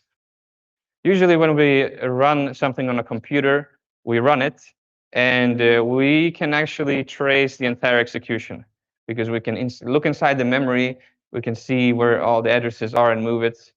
But how can you prove that you run something? I can tell you, I can run something on my computer, and there's no way for me to show you that I have actually done this. However, with math, complex math relationships that exist in our world, we are able to commit to certain things, which allows us to prove that we did something. So I'm just going to leave it as this abstract thought that basically you can prove something without showing the entire execution. So this allows for two concrete things. First, it's privacy. Basically, you can prove that, let's say, a transfer occurred without showing who the recipient is, or the sender, or the amounts even. This is and in addition, it's also that you can compress execution output. You don't have to show the entire execution to the L1 network. Rather, you can just show it a small proof and say, okay, hey, this happened, and you can be very sure that it happened. This is not a new technology. It's been around for quite a long time, almost 10 years. That's where about 10 years ago, Groth 16 was introduced, which is the one of the most used ZK protocols. So essentially, what ZK allows us is to always know that something is truthful. You cannot fake the proof. and the verifier doesn't need to learn anything. You can restrict it into any way you want. So at Caspa, we have decided to integrate a risk-zero zkVM approach, which verifies succinct receipts and also Groth16. For risk-zero, it's a zkVM written in Rust. And what this specific precompile does is that it allows you to prove that some program produced some output with this proof. And this program can be anything, and it has to be written in the risk-zero IDE, or yeah, the environment basically. So on Caspa, we have introduced opzk precompile. It verifies a zk proof inside a script. It takes number of arguments. There are two tags, as we call them, where you can choose which precompile you want to execute. You can execute Groth16, or you can execute risk-zero. Both have disadvantages and advantages. Risk-zero is a Stark. It's quantum safe. Groth16 is not quantum safe. But it's much smaller. The proof size is only 192 bytes, whereas risk-zero, as in the configuration that we have created, it's about 200 kilobytes. Now, there are specific restrictions for which kind of risk-zero proofs you can provide. I'm going to go over them. So just briefly, how does the opzk precompile bind the proof? There are a few arguments. There's a I'm not going to go into detail on all of them, but the seal here is the actual proof.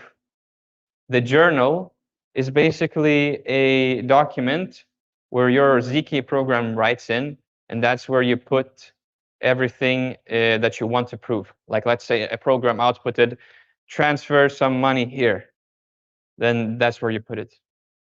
The image ID is a unique identifier to a program. So, for example, if you write a program in risk-zero, you get a unique image ID, and that allows you to say that only your image ID outputted this thing. If you're an L2 network and you want to prove, let's say that someone has exited, you have a unique image ID for your L2 network, potentially. And with this, you can prove that, okay, your journal contained that a transfer to some address and no other L2 network. So essentially, the image ID binds to the program. So again, what can we build with zk on Kaspa? We can build cross-chain state proofs. For example, as Pavel mentioned, although I don't know the exact details, but there's something called the signal protocol in Ethereum, which basically allows you to publish a global root on Ethereum, which allows you to then verify against. So the signal protocol is an initiative across many chains. For example, if someone was to integrate this, we could have a known root on Caspa, which people could make zk proofs against, and then securely, non-custodially perform actions there. Private computation, you can have private programs, you can have private protocols, privacy transfers like privacy protocols, trustless bridges. You can prove that something happened on some chain and therefore release the funds. A surprise. I have built atomic swaps on Caspa. Atomic swaps, it sounds a bit nuclear, but there's no nuclear activity involved. It's just hashes, unfortunately. Or yeah, maybe not. It's called Stroem. Stroem in Swedish is electricity. It's also flow, like the flow of water. And over the flow, there's a bridge. That's where Strom Finance is. It's fully atomic with 0 trusted parties. It's basically either your swap happens or not. It's obviously relying on the security of the HTLC contract, which is public. However, there's a problem with atomic swaps, and that's that previously, because it's not a new technology, it's been around for many years. I didn't invent not much here, except I combined things in an interesting way. Basically, there's a P2P network. The P2P network allows nodes to be constantly live, waiting for someone to request a swap. This is similar to something known in the crypto industry as an RFQ model, which is a request for quote. Basically, the user comes in, asks, I want to swap 100 Igra Cas to 100 Cas. And an LP node, if it's there, it will answer. The idea is that it should be there. Obviously, this means that liquidity providers are required. But the thing that we have achieved here is that the liveness criteria kind of diminishes here. Because if we have committed LP providers that run these nodes, we essentially have very quick swaps. It's almost not distinguishable to any kind of bridge or swap. In the future, okay, first I'll talk about supported networks. So for the testnet, there are 3 supported networks at the moment. The Galleon testnet on Igra, Kaspa TN10, Ethereum Sepolia. There could be other chains in the future. But the primary focus of why was this created, it was so that you can easier exit Caspa and easier enter Caspa. Because, I mean, there are some ways, but I think most people use a centralized exchange to enter Caspa. So this allows for the decentralized ecosystem on Ethereum to enter Caspa. The thing about atomic swaps previously is that you had to go in and claim your funds, because it's like a party over there locks the funds with some secret, and then they tell me the hash of it. Then I lock the funds with the same secret. Once they reveal the secret to claim my funds, they automatically reveal the secret to me so I can claim their funds. That's why it's atomic. Now, the issue with that is that I actually have to go and actively claim here. But that's a problem, again, with the liveness. That means that, let's say you want to do a swap, and then you want to get some coffee in the meantime. And then you come back, and your swap is not finalized because you didn't press the claim button. That's where I introduce CCR, which is Competitive Claim Rescue. And that there's a network of solvers, which are also part of the P2P network, which help fulfill your swap. They also help refund your swap. Let's say your electricity went out and you are unable to claim. There's a risk that you won't get your money, or that you have to refund your swap. So therefore, the solvers fulfill your swap for you. And it's like Bitcoin mining. The first one who fulfills the swap gets the fee. This is the fee. There's no protocol fee. It's just the CCR fee. Whoever is faster to claim the CCR fee gets the fee. It's kept at a reasonable amount. 0.1% for your Igra, Sepolia, 0.1 Cas for TN10. The reason why it's 0.1 Cas is because this protocol was actually designed before Toccata became a thing. This has been in research by me for a long time. And as you may or may not know, the vision didn't exist on Caspa until Toccata. So now maybe we should change it, or maybe we shouldn't.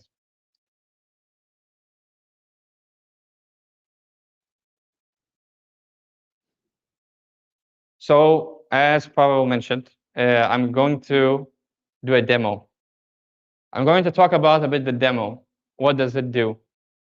Because it involves 3 different parts. The first one is Igra Galleon testnet, risk 0, where I am going to prove locally on my computer right now. And then we have Kaspa L1 TN10, where we execute the opzk precompile. So basically, as I mentioned before, StroomNet uses atomic swaps. It doesn't use ZK. But let's think a bit and say, what if it used ZK? Well, how could we do it? So there's, it's not necessarily that this is going to happen. It's just part of the demo. I want to show you the pipeline end to end, how to interact with ZK covenants. What are we going to prove here? We're going to prove that under Igra state root R, with contract C, that is the HTLC contract, the Strom HTLC v1, with some particular swap ID, has its packed storage word ending 0101. So initialized equals finalized equals true. So I'm going to elaborate a bit more about what this means. The swap ID is the unique swap ID for every swap. Each swap has its own ID. We need to distinguish swaps from each other. Packed storage word is Ethereum lingo for how the Ethereum node stores data.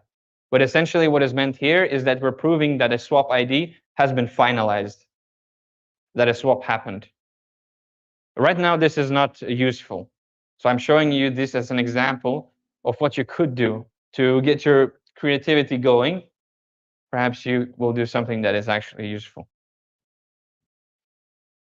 So essentially, how are we going to do this? We're going to retrieve a proof, an account proof, and a storage proof from Igra. Igra is an EVM-based system. That means that it has the same principles as Ethereum, which is that items are committed in these so-called Merkle-Patricia trees. And we are able to take specific parts of them and prove that they happened. So let's get started.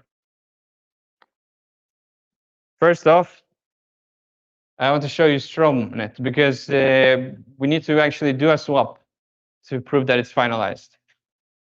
So we're asked here, I'm sorry if the contrast is not good enough. It's easier to see on the screen. In any case, it asks us from which chain do we want to swap. In this case, we want to swap from Igra. And on which chain do we want to receive? Let's simulate a decentralized exit. We want to receive on Igra, sorry, Caspa. Now we put in how much we want to swap. So I'm just going to check how much we can swap. Okay, we have 69 Cas. Let's try 50. We see that it's $1 here. Let's get a quote, see if anyone responds. Someone responded. So basically what happened here is that this is an LP running. This is my LP. It's my LP is running on a server. It saw a quote and it said, okay, here is the quote you get. Right now, each LP node can set their own spread. So because obviously swapping is not free, infrastructure is not free, you have to pay for what you use. In this case, it's about 1%, 0.1. Let's continue. Almost there. We need to input in our Caspa address. I'm going to take my Casper wallet here and confirm the swap. Transaction request. So what happens now? In the background, this website is running Rust WASM. It locked your ICAS on Igra. We can check the transaction here. We create a new swap. We can take a look at the details here. So what is inside here? We have an on behalf of, which is our address. This is my address. and we're telling the receiver. The receiver is the LP node that we interacted with before. It's here. There's also a sender destination address, which is my receiver address, but on Caspa, because I wanted to swap from Igra to Caspa. It's here. Then there's a secret. We give the secret hash. We inform the LP, you need to lock your funds here. But what if the LP doesn't do that? We have already locked our funds. There's a refund. There's a time lock. This timestamp, when it's reached, your swap can be refunded and you can get your money back. This is why it's atomic. This is why either you swap or you don't. There's no situation where you lose your funds, as long as the HTLC contract is secure. The destination here is a protocol-specific destination for which chain we are swapping to. The Stromnet protocol defines the 0 as Kaspa TN10. There's a unique swap ID as well, so that we can keep track of transactions. Now, as you saw, it was pretty fast, because this LP node was configured to only wait for one block confirmation. However, some LP nodes might have different risk appetite. They might wait for longer or shorter. It's up to them. Let's take a look at the HTLC V1 transaction. So if we go here, you see this is 0xEB. This is 0xEB. There was a claim here right after the initialization. This is the LP node who's claiming their funds, because the swap has already completed. The claim here is basically a swap ID and a secret. And that's how the LP node can claim their funds. Now, we went from Igra to Cas. Let's check the Casware wallet. Let's go to TN10 Kaspa stream. Shout out to Super Typo for such a great explorer. We swapped 50 Cas. Current time was 117. And here's a transaction of 115. We received the Cas. The swap is complete. It's atomic. It's done. So this is a decentralized and non-custodial way of exiting Igra. Right now it's on testnet, and it needs to remain on testnet for a long time, for quite a substantial amount of time, in order for it to be tested enough to be going on mainnet. Now back to our actual demo, because yeah. We wanted to prove that under Igra state root R, contract C, blah, blah, blah, blah. We basically want to prove that a swap is finalized. Let's go to the demo. So first off, let me go to my demo here. So first off, we need to, let me see if I can increase the code size a bit. Yeah, this is better. Okay. First off, we need to retrieve the account proof and proofs from Igra. We do that by building a witness here. I'm just going to briefly show you the code. We retrieve ETH-GET proof from the Igra node at a particular slot, which is how Ethereum stores data, and we retrieve the latest one. We basically retrieve an account proof for a particular address, which is the Stromnet HTLC V1 address. Let's do it. It's broken up into 3 steps. The first one is the locking mechanism, because as I mentioned before, we have to lock funds and provide some kind of spending condition. Let's take a look at what spending condition, because this is the fun part. Here is actually this smart contract that we're writing. So we are saying that for some journal digest, which is the output of the ZK program, for some image ID, which is this specific risk zero program, for some hash function. These two are risk zero specific and don't really give you meaningful value as from the perspective of understanding this example. But these three are most important. The journal, which is what we want to prove, the output, which we want to prove, the image, which is binding to what program are we saying that it has outputted something. We also have the tag. In this case, it's a succinct risk zero program. And then we also had the opcode of opzk precompile. We're going to execute this on TN10, which has already Toccata enabled. So let's execute it. And we need to pass in the swap ID. That's not a swap ID. Yeah.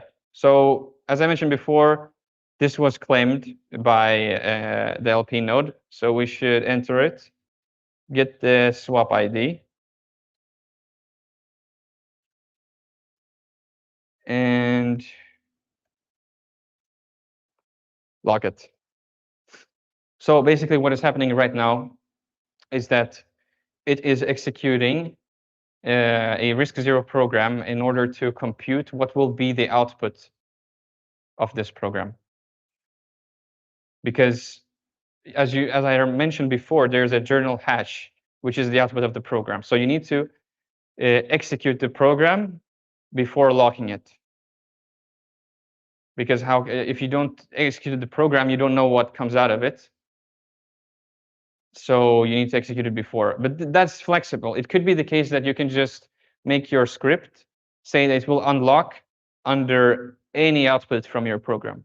In this case, I bind it to a specific journal digest, which is here. This is the hash of something. I will show you what it is.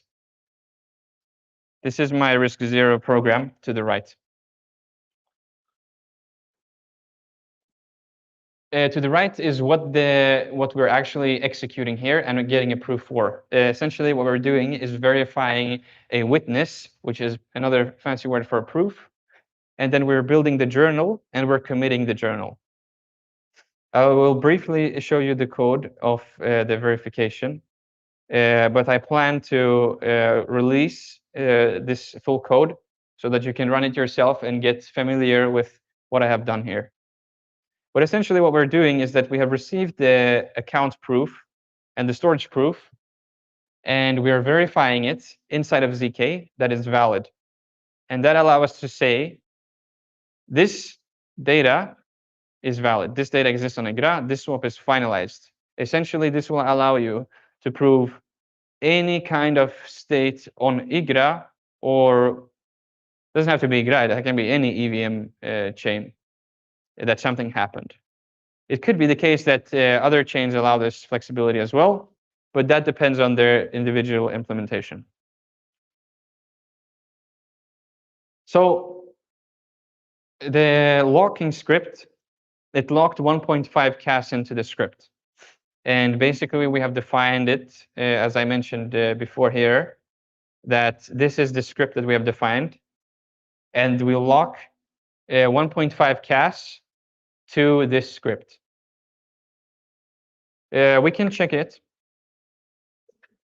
If we copy the transaction ID and go to the Caspa Stream Explorer, we can see that there's an output here because I spent something here, and then here's the output. As you see, it's a script hash output, which means that it has locked to a specific contract. Now, if we look inside the script, we actually just see that there's only 3 opcodes here. But this is the P2SH pattern that I told you about before, because this is the hash of this. So basically, when we want to spend this script, we need to provide the script, and then it will execute accordingly. We have locked the cas. We need to generate the proof now.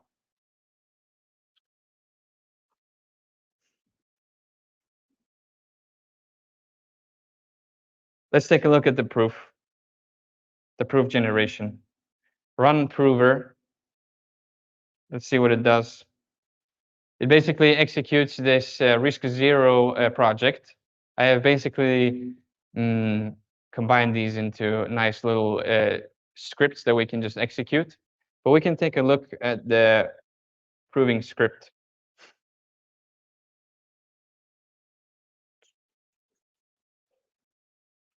So we're executing this.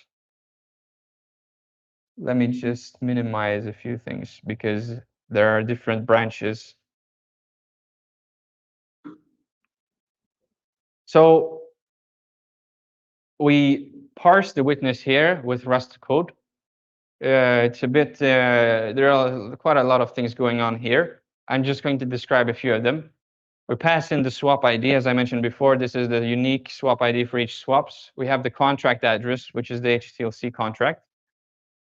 And then we have these Ethereum complex proofs that basically allow us to assert that something happened on Igra.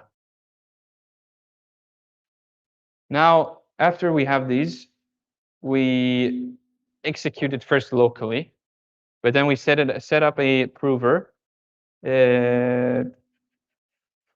We set up a prover, a default risk zero prover, generating a succinct receipt.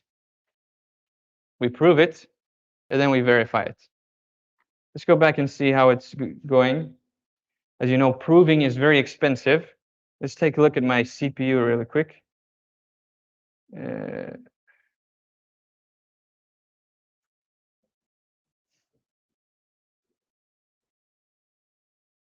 R0 VM is using, 7 cores. You don't have to prove locally. There are proving services available that allow you to offload your proof and go into a big prover network, which has a lot of GPUs and allows you to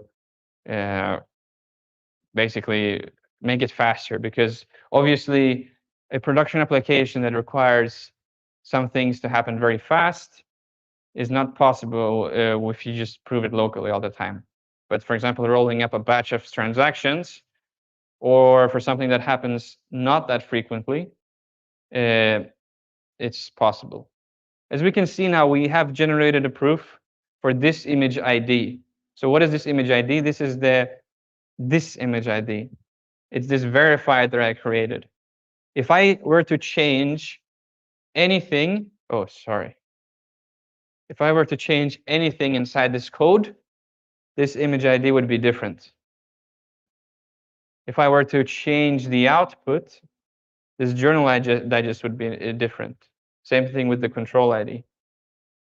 The seal here is the actual proof. This is 222 kilobytes, which is also why in the Caspa Toccata upgrade, we raised the maximum size of how much data you can push to 1 megabyte. Now, we can unlock the script.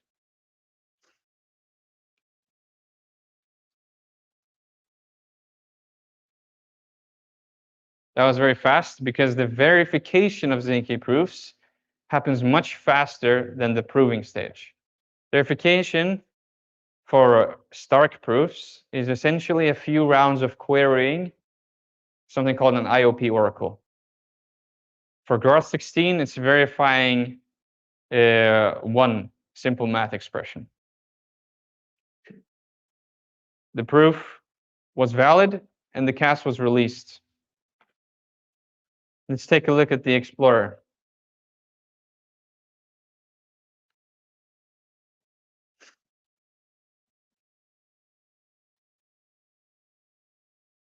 The Explorer is down.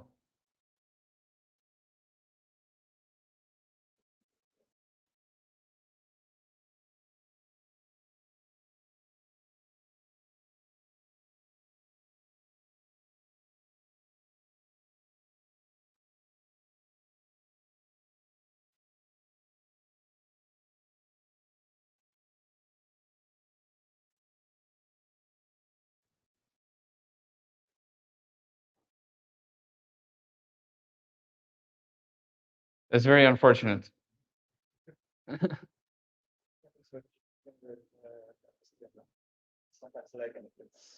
Yeah.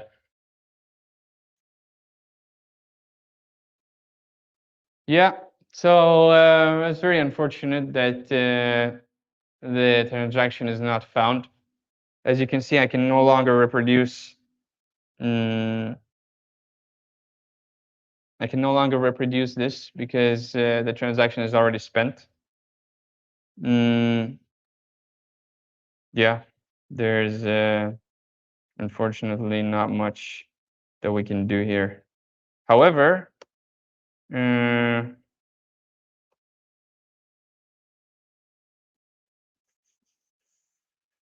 there is technically a way, because the journal, no, there's no way. No, there's no way.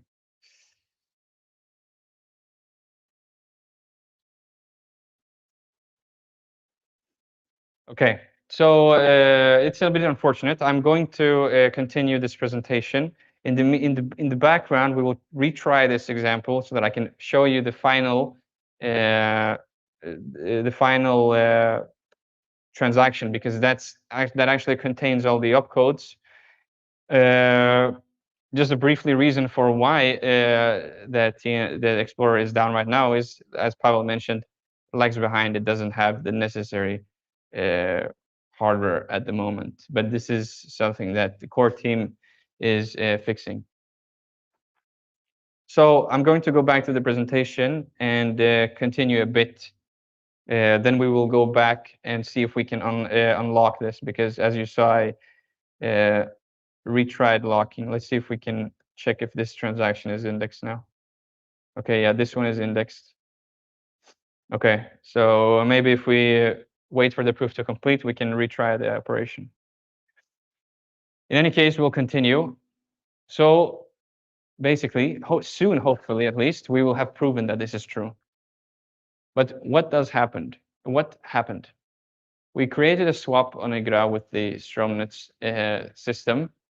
We executed a RISC-0 program that proved that something happened under Igra state. Then we have a Caspa L1 covenant verified the proof by KIP16 and released the funds. The issue here is that we were not able to verify it, but hopefully we will be able to. So I want to just briefly state from this example is that you should not take this code that I will release and use it in production before some things need to be done before it is a sound. That's because many times I mentioned R. R is the state root that we verify against, but it could be completely arbitrary, because I could take a Igra clone and basically state that something happened on an Igra, but actually I have a one-to-one clone with Igra. So this is not a sound example. And for it to be sound, the Igra testers could publish a state root. If Igra testers publish the state root on the blockchain or on L1, let's say, then anyone with a ZK proof can prove anything on Igra. So it's a matter of just the testers publishing this data.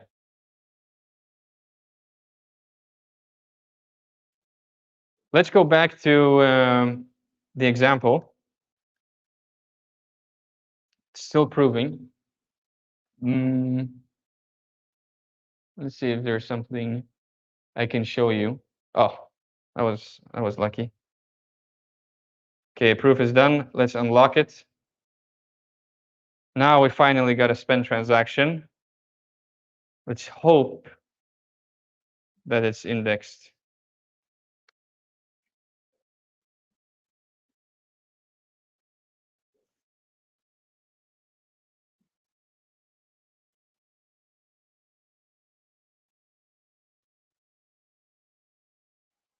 Very unfortunate.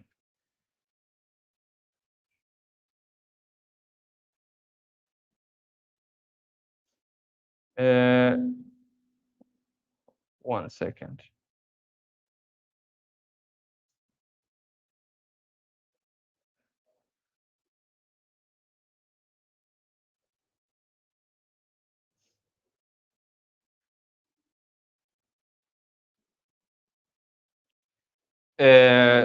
Because I couldn't show you the exact example, I'm going to show you something which I did yesterday, where I ran the exact same operation. And the interesting parts that I just want to show you is the opcodes that were provided here. So as you can see, we have a covenant redeem script, and the Explorer has decoded some parts of the script. Now we can see that it has detected it's a ZK precompile, and we can see the actual input that we provide. For example, the 21 tag, which is the RISC-0 tag. We also see our proof, which is this very large piece of data here. It's 222 bytes. And yeah, that concludes this demo. Thank you for listening to me. Here is a QR code to my X profile. And if you haven't followed me, it would be, I think, if you enjoyed this presentation at least a little bit, even if it was very long and perhaps boring at some parts, I will keep posting about relevant information that is related to Caspa, to ZK, to perhaps StroomNet as well. And I will continue my mission into making Caspa as developer friendly as possible, because that is my ultimate goal. Thank you for listening.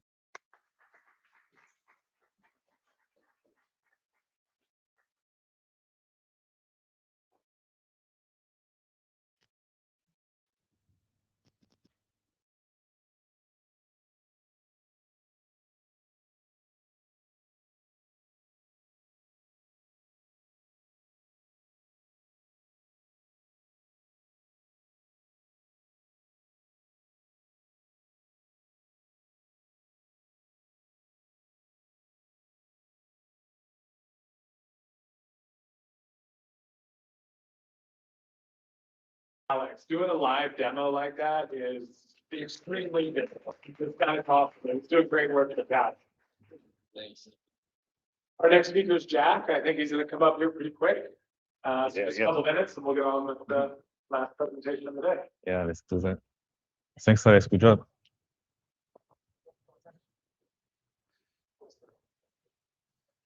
Yeah.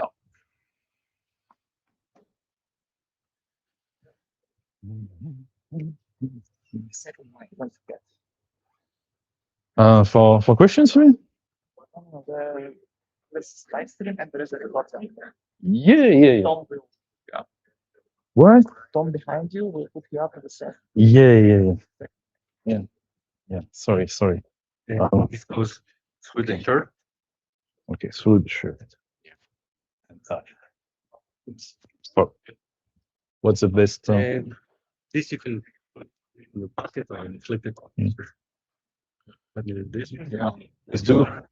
Nice to meet you. Nice to meet you. Start physically. Yeah. No worries. I need to charge just in case.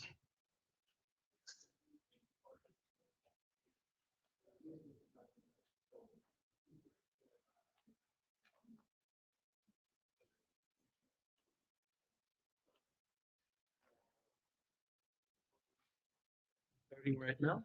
I mean, a couple of minutes, I guess. I'm just setting up because I'm not using the same exact setup here.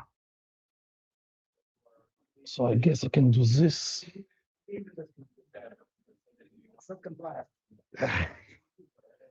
I'm a Windows guy. I mean, I'm never gonna be complained to you. Yeah, it looks. It works. I mean, I just need to connect to the internet just in case. Yeah. You know.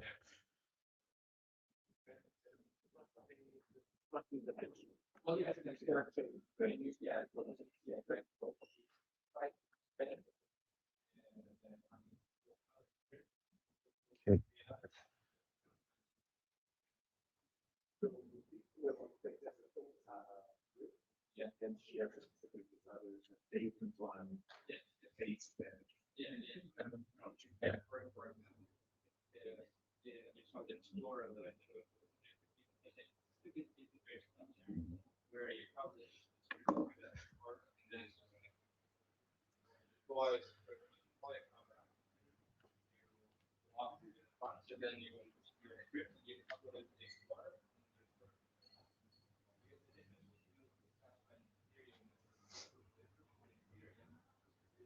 Yeah.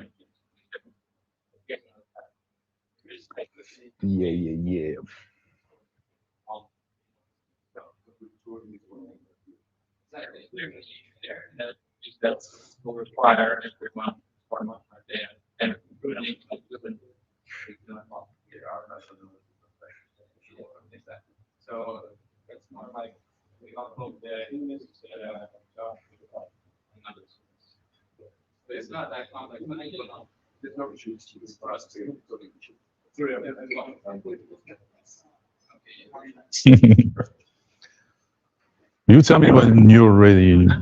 Yeah, you're ready. Okay, everybody's ready. Okay. Hi everyone. Let's continue, shall we? So I know you guys are all hungry. Try to do this concisely. So my name is Jack, and I'm a co-founder of Kaskad, which is considered the main landing on the current Kaspa ecosystem. And to finish this series of presentation, I'm going to discuss about another point of view on what it means to build on Kaspa. And I can say already that it's amusing for me because I had no clue what the other speakers were about to talk about. And essentially, we're all saying the same. So this facilitates my own presentation because the topic I wanted to discuss with you was I'm quite convinced that we have entered the business era on Caspa because it's getting harder and harder for us to find excuses to actually not to build on Caspa. We have too much tech available. We can do so many things. So it really feels like now is the time for businesses and services to start developing relevant stuff on Caspa. So this is what I want to develop with you today.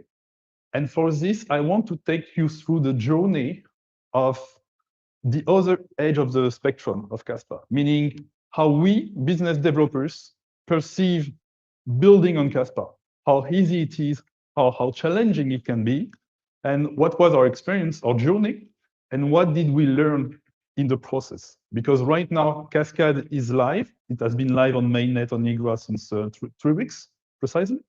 So we have a bit of data that we want to share. So let's get started. So a bit of history about what it meant for Kaskad to actually ship a service on mainnet. So I'm going to try to make it quite short, but we started initially in 2022 when we discovered Caspa. And I think Julien would argue that it was maybe even in 2021 because there was only 100 people on the Discord of Caspa. So it was quite early. And at the time, we were just monitoring how Caspa was developing and the approach that Caspa was having. And it was very compelling for us because it was quite new, at least for us who had not seen the Bitcoin initial era. We were like, okay, this is refreshing and this looks super serious. So eventually it led to some of our team being some global Caspa ambassador for Caspa for more than 2 years. So covering the whole Caspa, worldwide events and attending, keynotes and promoting Caspa to the best of our abilities. But at some point, I was discussing with some of my associates, and I was like, okay, this is cool, but at some point we need to also live through the experience of mining Caspa because you can't be part of Caspa if you don't mine. Technically, you have to understand the experience it is, and it's still a business. To mine Caspa is a business aspect because you have to deal with cost and you have to deal with prediction. So it's like something you need to strategize at some point. So we started quite small with some case 0 Pro for those who know that. So home miners, super nice, not really loud. It was fun. It was working flawlessly. We could also solo mine with it. So I was like, wow, the tech is actually super cool. But you know that mining is a different type of business because you have guarantee of earnings, basically. You know that mathematically you are going to earn some block rewards. So it's just about how you tune and how you spend your money and if you can be profitable. But there is no promise behind mining Kaspa. You know that you will get your block reward. You just have to be good at it. So we continue down this road of mining Kaspa using ASICs and mining through, through hosting facilities. And this is where we found one of our other associates, who is an industrial miner, who also contributed to Kaspa network hash rates for quite so long. And eventually, we ended up in France, in Auxerre, during an event that was financed by the Kaspa Ecosystem Foundation, where we met with someone you know as Elliot. And we also met with Paul. And we were quite astonished to see such young people and bright minds being also excited about the idea on researching Kaspa and also building on Kaspa. So eventually, this all led up to a Kaskad team being built naturally and encompassing what I consider that the true spirit of Kaspa, meaning that we were excited about the tech, we tried mining, we also found people excited about research. And eventually it led to Kaskad being built as a project because at some point we all shared the same frustration, which was at the time in 2024, is there a way to borrow against my Kas? Because I see potential in this currency, but I would like to keep the exposure and I would like to be able to borrow liquidity. And eventually we were looking at the state of the ecosystem in 2025, early 2025. And this is where we heard about Igra being proposing to develop a base rollup solution on top of Kaspa, using Kaspa as a sequencer and being EVM compatible. So we were like, this is exactly what we were looking for. So we went to announce and to reveal our team and ambition in August, I think, yeah, August 2025. We said our hello word and we doxed the team and we explained what we had in mind. And the next month, we went to the Kaspa experience and we showcased the vision we had behind the product. We showcased the first mockups, the ideas, the game theory we had in mind. And we announced an official partnership with Igra because we felt super comfortable working with them, basically. They were just being open and mindful and asking for our needs. And we felt comfortable because we had also all the talents that we were looking for from the EVM environment. So for us, it was all the conditions were met for us to consider building something. So fast forwarding in October, we took care about the legal borrowing aspect and compliance aspect of building a business, which was not only super boring, but also super necessary, but also super costly. But eventually our thesis was, there is no way institutions are going to be onboarding on Kaspa if projects don't professionalize and they don't play ball with regulations. You can't expect to have institutions try to deposit liquidity on Kaspa in a large amount if you don't show proof of compliance and regulation. So we took care of that part first, and we pre-funded this part, pre-financed this part for ourselves, because we were like, it's our requisite to show proof of goodwill and to show our intent, and then we can ask for help after. So we took it upon ourselves to just start doing the boring stuff, and this is how we ended up incorporating our token company, obtaining a legal opinion for the token that we have, the Kaskad token, so we could make sure that the moment it is for us to onboard institutions, they wouldn't be, refrain about the idea of depositing liquidity because they didn't feel like it. So we took care of that. And only after November 25, we decided it was time for us to ask communities support, because we all figured that since we had been part of the Kaspa community since 2021, 2022, it only made sense to us that we would ask the community to support this project of building the best landing on Kaspa first. So this is why we chose to build a fully community-only 2 rounds of fundraising. And for this, we also build our own regulated fundraising platform, meaning that we had to KYC people because the regulator wants to basically have digitally signed document and prove that people who participated were humans and nothing was not done by the books. So still boring stuff. And I think at the end of the day, it cost us like 60 to 70K worth of dollars for us to build all this.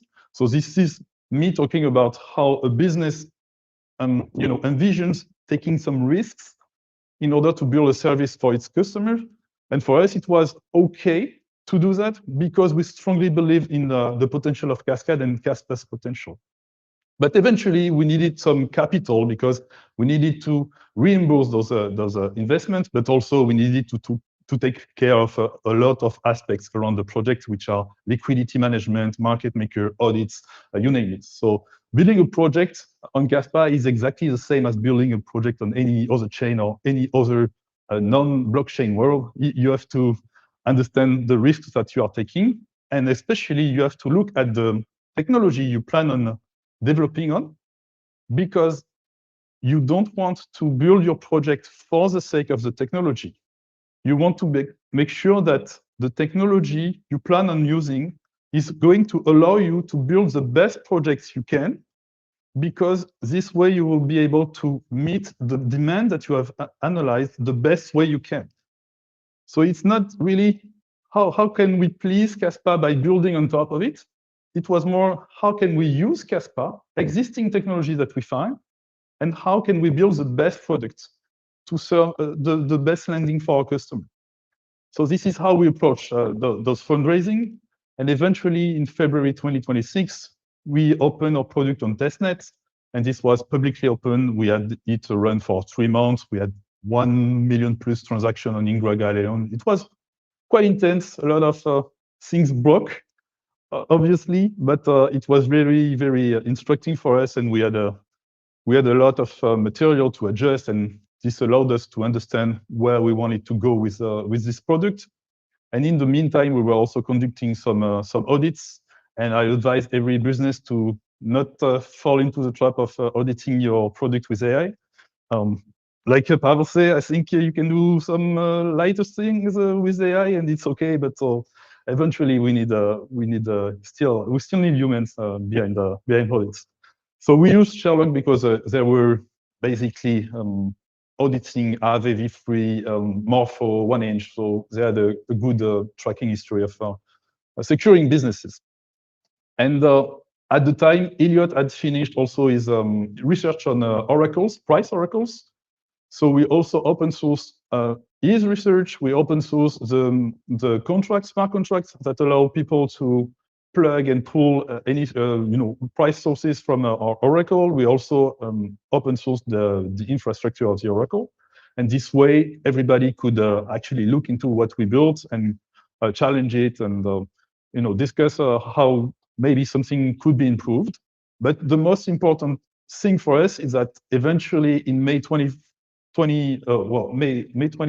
in 2026, we were able to launch our product on mainnet, as we promised, and we were also able to list our Kaskad token on Mexi as we promised. And for us, it kind of checked all the cases as to can we build a business on Kaspa, release it on mainnet, respect the timeline, because it's super hard when you build software to respect the timeline. We all know this, but we also knew that we were building on the shoulders of giants. So we had seen Kaspa delivering hard forks every time on schedule, and it was marvelous for us. We were like, wow, this is super impressive. So for us, at the end of the day, and today we are 3 weeks in the mainnet, we can say that Kaspa passed the test for a business to develop. Yes, it was challenging, but we managed to do it, and we've learned a lot in the process. And also, we have accumulated some enough data already in 3 weeks, and it's very telling. So I want to tell you the story about what we are learning now about the product and how it's going, basically. So right now, what you can see in the middle is basically the application of Kaskad. So this is a screenshot I just picked 2 days ago. And we learned a lot from the early numbers. And the first number I want you to keep attention on is initially we launched the project with 5 million ICAS as max supply for a simple reason. We were not sure how the market would react the day we launched. And maybe we could have faced a market crash. So we had to be prepared for cascade of liquidations, and we were being very conservative about how much people could supply ICAS and how much they could borrow against.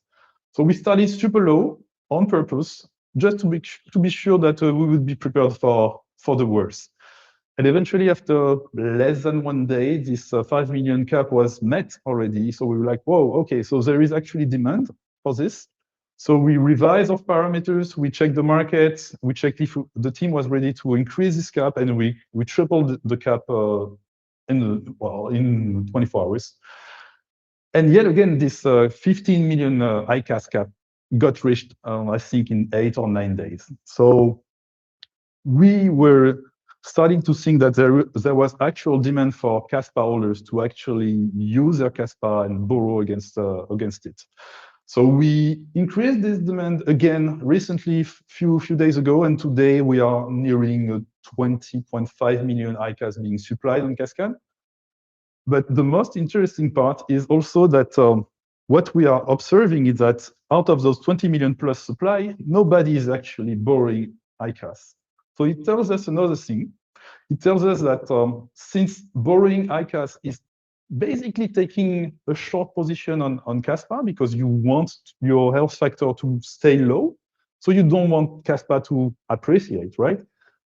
Basically, nobody is willing to short Caspa. At least on Kaskad, it's quite obvious. The ratio is very telling. So for us, it's super important because it shows that Caspa holders have convictions about Caspa's potential, but also there is a lot of demand from Caspa holders to actually do something with our CAS. So for us, our job on Igra was to do whatever we can to meet the demand, because the demand is real. We are not talking about a tech being shiny or being the best in 1 year or 10 years. We are talking about meeting a current demand.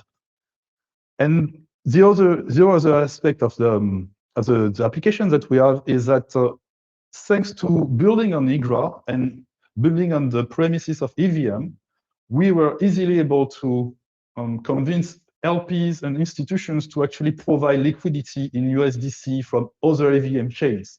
Because for us, it was really easy to say, hey, if you have USDC on Base, well, you can just bridge and provide USDC on Kaskad now. It's just 1 step away and you can deposit. So for them, it was way easier to say, oh, there is this new shiny thing that nobody has tested, and we want you to jump and maybe hope for the best. So for us, it was super important because we managed to accrue 1.4 million in USDC, USDT in less than 2 weeks. And we are now sitting at 2.5 million in TVL in 3 weeks. So what we can take from this is building Kaskad on Igra was the right choice because there is demand, and we are even struggling to respond to it. So it's like, at the time, did we have any other choice to build a project like Kaskad on anywhere else?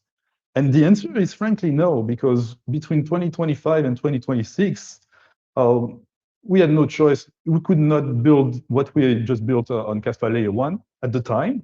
And we could build anything that we wanted on Igra because everything was ready and the talents were there and the technology was there. So for us, it's pretty straightforward. It's Igra is a great addition to the Kaspa network. But then if you look at real studies from, I think the VC is 1KX, Pavel, I think you sent me the, so they shared a research that is the fruit of 8 years of observing and investing in markets. And they all say the same thing. They say, if you want to see a chain, an ecosystem thrive and not survive, yes, you are going to need your miners for Kaspa, obviously, but eventually you need businesses willing to take the risk to develop services that make sense to any ecosystem, which is you need good money markets, you need stable coins, obviously. You need DEX and AMMs, you need bridge infra, native yield, perps, coordination markets, real world assets. And we can already see that thanks to Igra, we are able to check those cases already. I mean, we have a lending, we have a bridge for stable coins, we have DEXs, we have infrastructure for bridges, we have native collateral on ICAS. So Igra is already providing us the means to develop key services in key areas. And for us, it's super important to see that this ecosystem is growing, because without it, any ecosystem is going to struggle. So although we are happy that we are part of this list, we think that we should see more, way more product and project willing to build those businesses, because the more we have, the more we can attract people, the more we can get closer to mass adoption. We can't have mass adoption with just the technology. We need users, and we need people to actually use your chain. Then the second part of the thesis of this VC was the next wave that is coming anyway is AI agents performing DeFi. And for this, any blockchain ecosystem that is not prepared, that is not AI agent proof tomorrow, is going to dry off eventually. So this is also, again, something that we were easily able to develop on Kaskad thanks to Igra, because for us, building on the premises on EVM and everything that was already ready allowed us to be more flexible and more efficient in the way we develop. So it means that we were able to develop, this logic of having an AI agent connect to Kaskad and operate, manage your capital, because this is what we want to see on Igra, and this is what we think will happen anyway. And the fact that we are on the sweet spot where not only we know it's coming, but we can also prepare for it and build on it. For us, it's a big guess, right? So just to cover this, what we were able to build as a product, thanks to Igra being there for us, basically, is what is Kaskad today. And if I were to explain what Kaskad is, especially how it is built, well, you can consider us like a 4-layered product. And the foundational layer is obviously the Oracle, so the condensed order book Oracle that Elliot built and open source, because you can't have a proper liquidation and risk management if you can't prove that the price you are referencing is fair and is correct.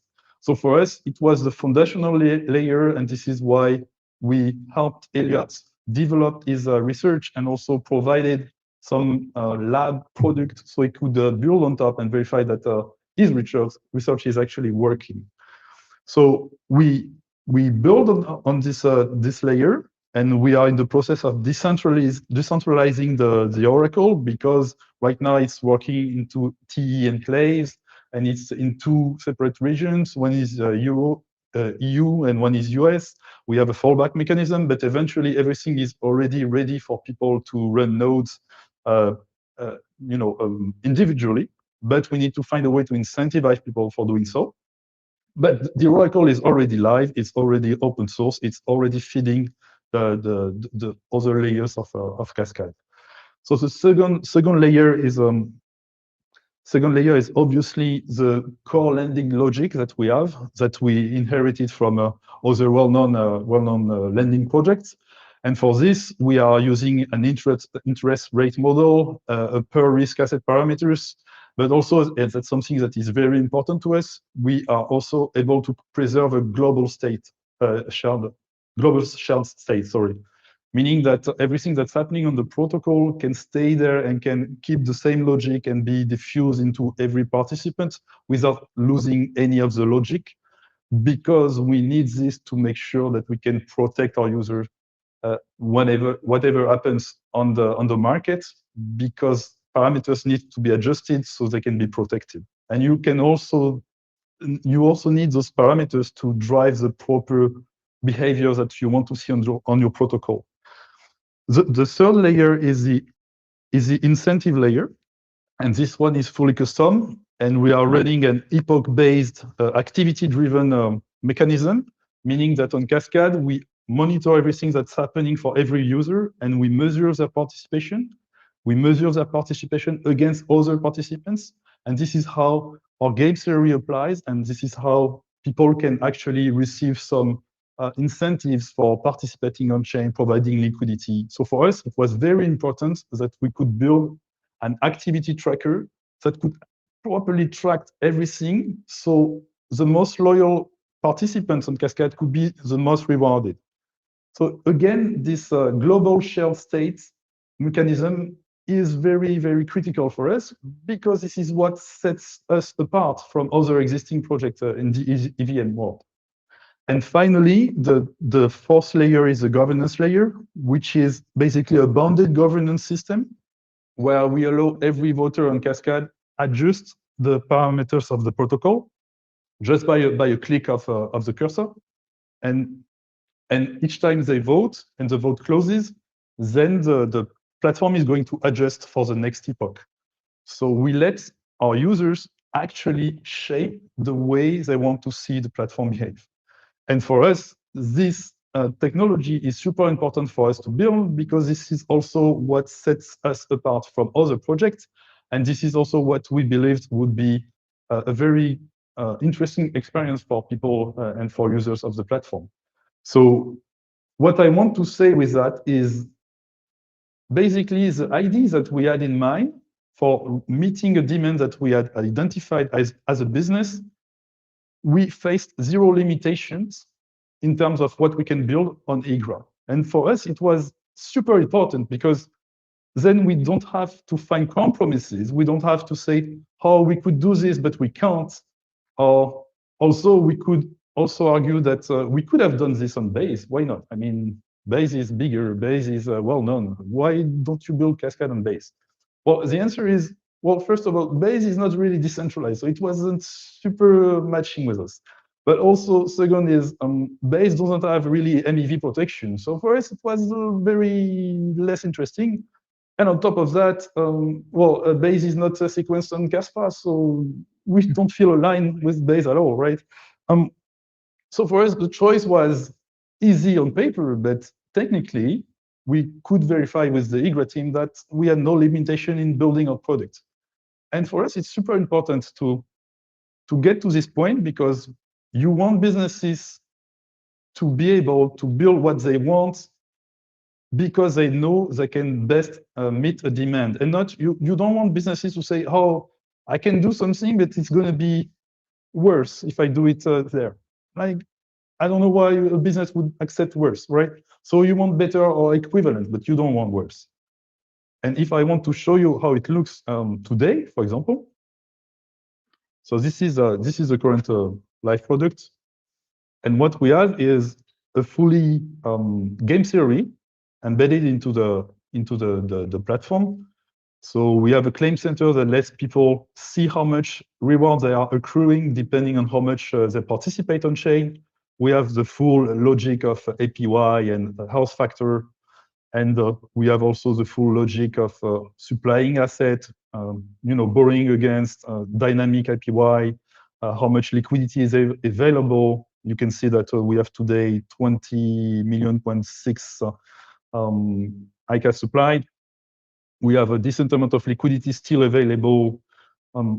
So everything that we built as a company and as a product is working flawlessly for us because we don't see any technological limitation today for doing so. And you can see that we also have this notion of how much time you have been supplying asset on Kaskad and how much it counts for our activity tracker because you need to oblige to a certain amount if you want to claim extra reward. So everything that you are seeing here, it's live and you can verify it by yourself. It's running and like we keep on having demand and people are still borrowing the liquidity that's available. So we have proof of traction that the product we had in mind is actually working, right? So back to the presentation. So coming back to what we are able to do today on Igra with AI agents. So actually we have deployed the MCP server that is live on both mainnet and testnet. And what it lets you do, well, I say you, but it's mostly your agents, right? You can connect your agent to the MCP server, and he's going to not only understand and see whatever happens on the Kaskad, so understanding the logic, the game theory, tokenomics, but also read all the protocol parameters live, so he can understand what's happening live. And then you can ask your AI agent to say, okay, go fetch for the best yield on Kaskad. And we have read access. So the agent is going to perform like any human who would have understood everything about our product.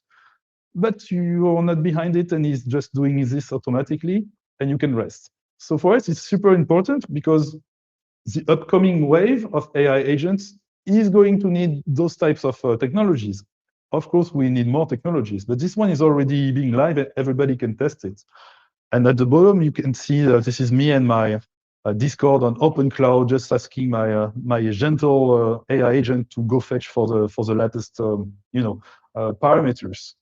And what's interesting for me is that I don't even have to click on my DApp and click on each relevant page to find the information. I can have a summary of everything in just one place. And then I can just say, okay, go do some stuff and come back to me. So this is quite a paradigm shift for us, because for us to see that an AI agent can actually interact with the protocol at such an early stage is very encouraging, because we want to push more, and we know that we are one of the first DeFi lending actually prepared for AI agents, thanks to Igra's technological availability. So a little word on this, but I think, Pavel, you explained it way more than me. But we have other technologies that Igra inherits from the EVM ecosystem, because since we are EVM compatible, then it means that everything that happens on the Ethereum ecosystem is actually being technically available to Igra, that it can become eventually technically available to any project. So for us, it's interesting because we can tap into what's being developed on EVM while staying sequenced on Caspa. So it's very interesting. And what we want to develop on Igra, especially for Kaskad, is a proper way to allocate some funds management for your agents without sharing your private keys. So this way you stay in a secure environment. You say, hey, you have access to $500 on this wallet. You don't have access to the private key. I want you to optimize the yield on Kaskad, and he's going to do it for you. You don't know how, you don't have to. He understands it, and everything is secure. So this is something we need to develop. I'll let you do the photo. Yeah. So what I want to say at this stage is that for us, Igra unlocked EVM, but also Igra unlocked any business will to develop his products. And we are very thankful for that, because at the time we wanted to develop our product, there were no other real solution for us to do so and still stay on Caspa. But we are well aware that Toccata is coming, and we know that Toccata is going to unlock a lot of new programmability for layer 1, and we are very excited about this. And of course, you say that Igra fixed a lot of things for us builders on Caspa, willing to develop on Caspa. But eventually, it's also elegant to see that the programmability is being applied to the native chain, because the fact that you can express some conditions for a UTXO to be spent, and the fact that you can verify the lineage of a UTXO is super exciting for us, because it shows that we are nearing a programmable level that is close to what we would like to see as a business. So for us, seeing this happening on top of what Igra is already developing is a confirmation that you can't find an excuse not to build on Caspa. I'm sorry, guys. What else do you want? I mean, like, we have so many ideas to develop new services, but we won't now because like, we don't have time. But it's super versatile, and I think people need to understand that you don't have. It's not. Before that, we had no choice. I mean, people don't realize this, but before that, you had no choice. If you really wanted to ship something tangible that is a competitor to what exists, you couldn't do it on the layer one. And tomorrow you are going to be able to do that. So for us, it's super exciting to see that, well, Igra and Kaspa, everything is ready for builders, basically. So what is the state of Kaskad today, for example? So the way we see it, we say that everything that we wanted to ship on Igra and as a product was being made possible thanks to Igra Labs. So for us, like, we honored our first promises. That was, we will try to build the best products there is in terms of landing on the chain. And now if we look at what's ahead of us on June 30, and what is the promise that Toccata is unlocking for builders, and we see that there is elegance, because if tomorrow you can remove EVM, you can remove bridge need, and you can also operate fully native with native assets, then you can have a very compelling product to offer. Not necessarily what exactly Kaskad is doing today, but you can get closer to something that can be very bankable on the network. And we look at all those things and we say it's promising, but we still want to see how Oracle are going to be handled. And we have huge expectations about our real-time decentralization, so RTD. And we know that Jonathan is working on it.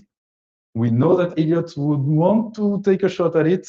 And I really hope to see the two continue on working on this, because this is an amazing feature to let miners actually take care of the consensus of the prices and event realization.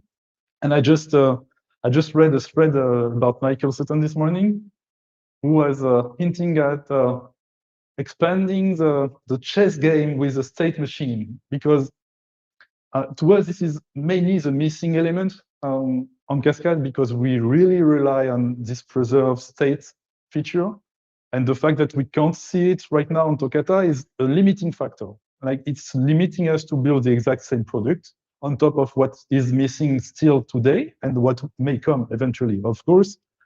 But the fact that Michael is already resting and working on state machine for us is interesting, because we see that, again, people will have the choice to develop whatever they want on either layer one and on Toccata, or either on layer two on Igra. And it's going to be super fun, actually. So what we want to conclude with this is that Kaskad is like any other project. We have game theory, and you can consider Kaskad as a game. And as Michael likes to put it, state machine is just a way to make the game looks more capable. And we, as an ecosystem, need to think on how we can learn to work together a bit more and a bit more efficiently, so we can increase the attractability of the Caspa ecosystem. But because even if it was easy for us to develop a business, it was still hard in a sense. It was still hard in the sense that there was quite some pushback when we wanted to show our ideas and visions, because the idea that it wasn't built on the layer one was pushing back a lot of people. But we were like, okay, but where is the other option? At the time, there was none. So for us, it was both a success, but both an interrogation, where we are thinking, what can be improved in Caspa so that builders are actually super excited on building on the chain, rather than afraid of building on the chain. Because builders shouldn't be afraid of building on Caspa, they should be super excited. And yeah, so this is basically my conclusion. I think I've said it. But what we want to see in the future as a business is, we want to see competitors. We want to see more businesses willing to develop a super cool product on the chain, because Kaspa deserves it and our users deserve it. So let's just learn how to build together, and let's just learn how to improve everything, because I'm sure we can. Thank you.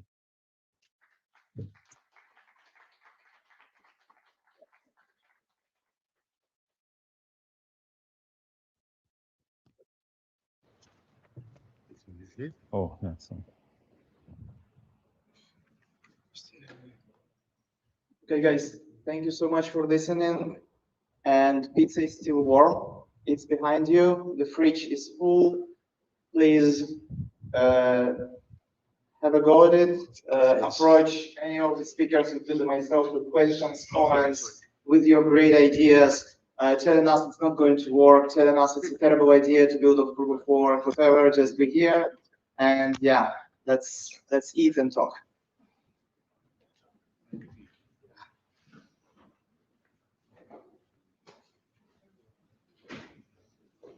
Thanks, guys.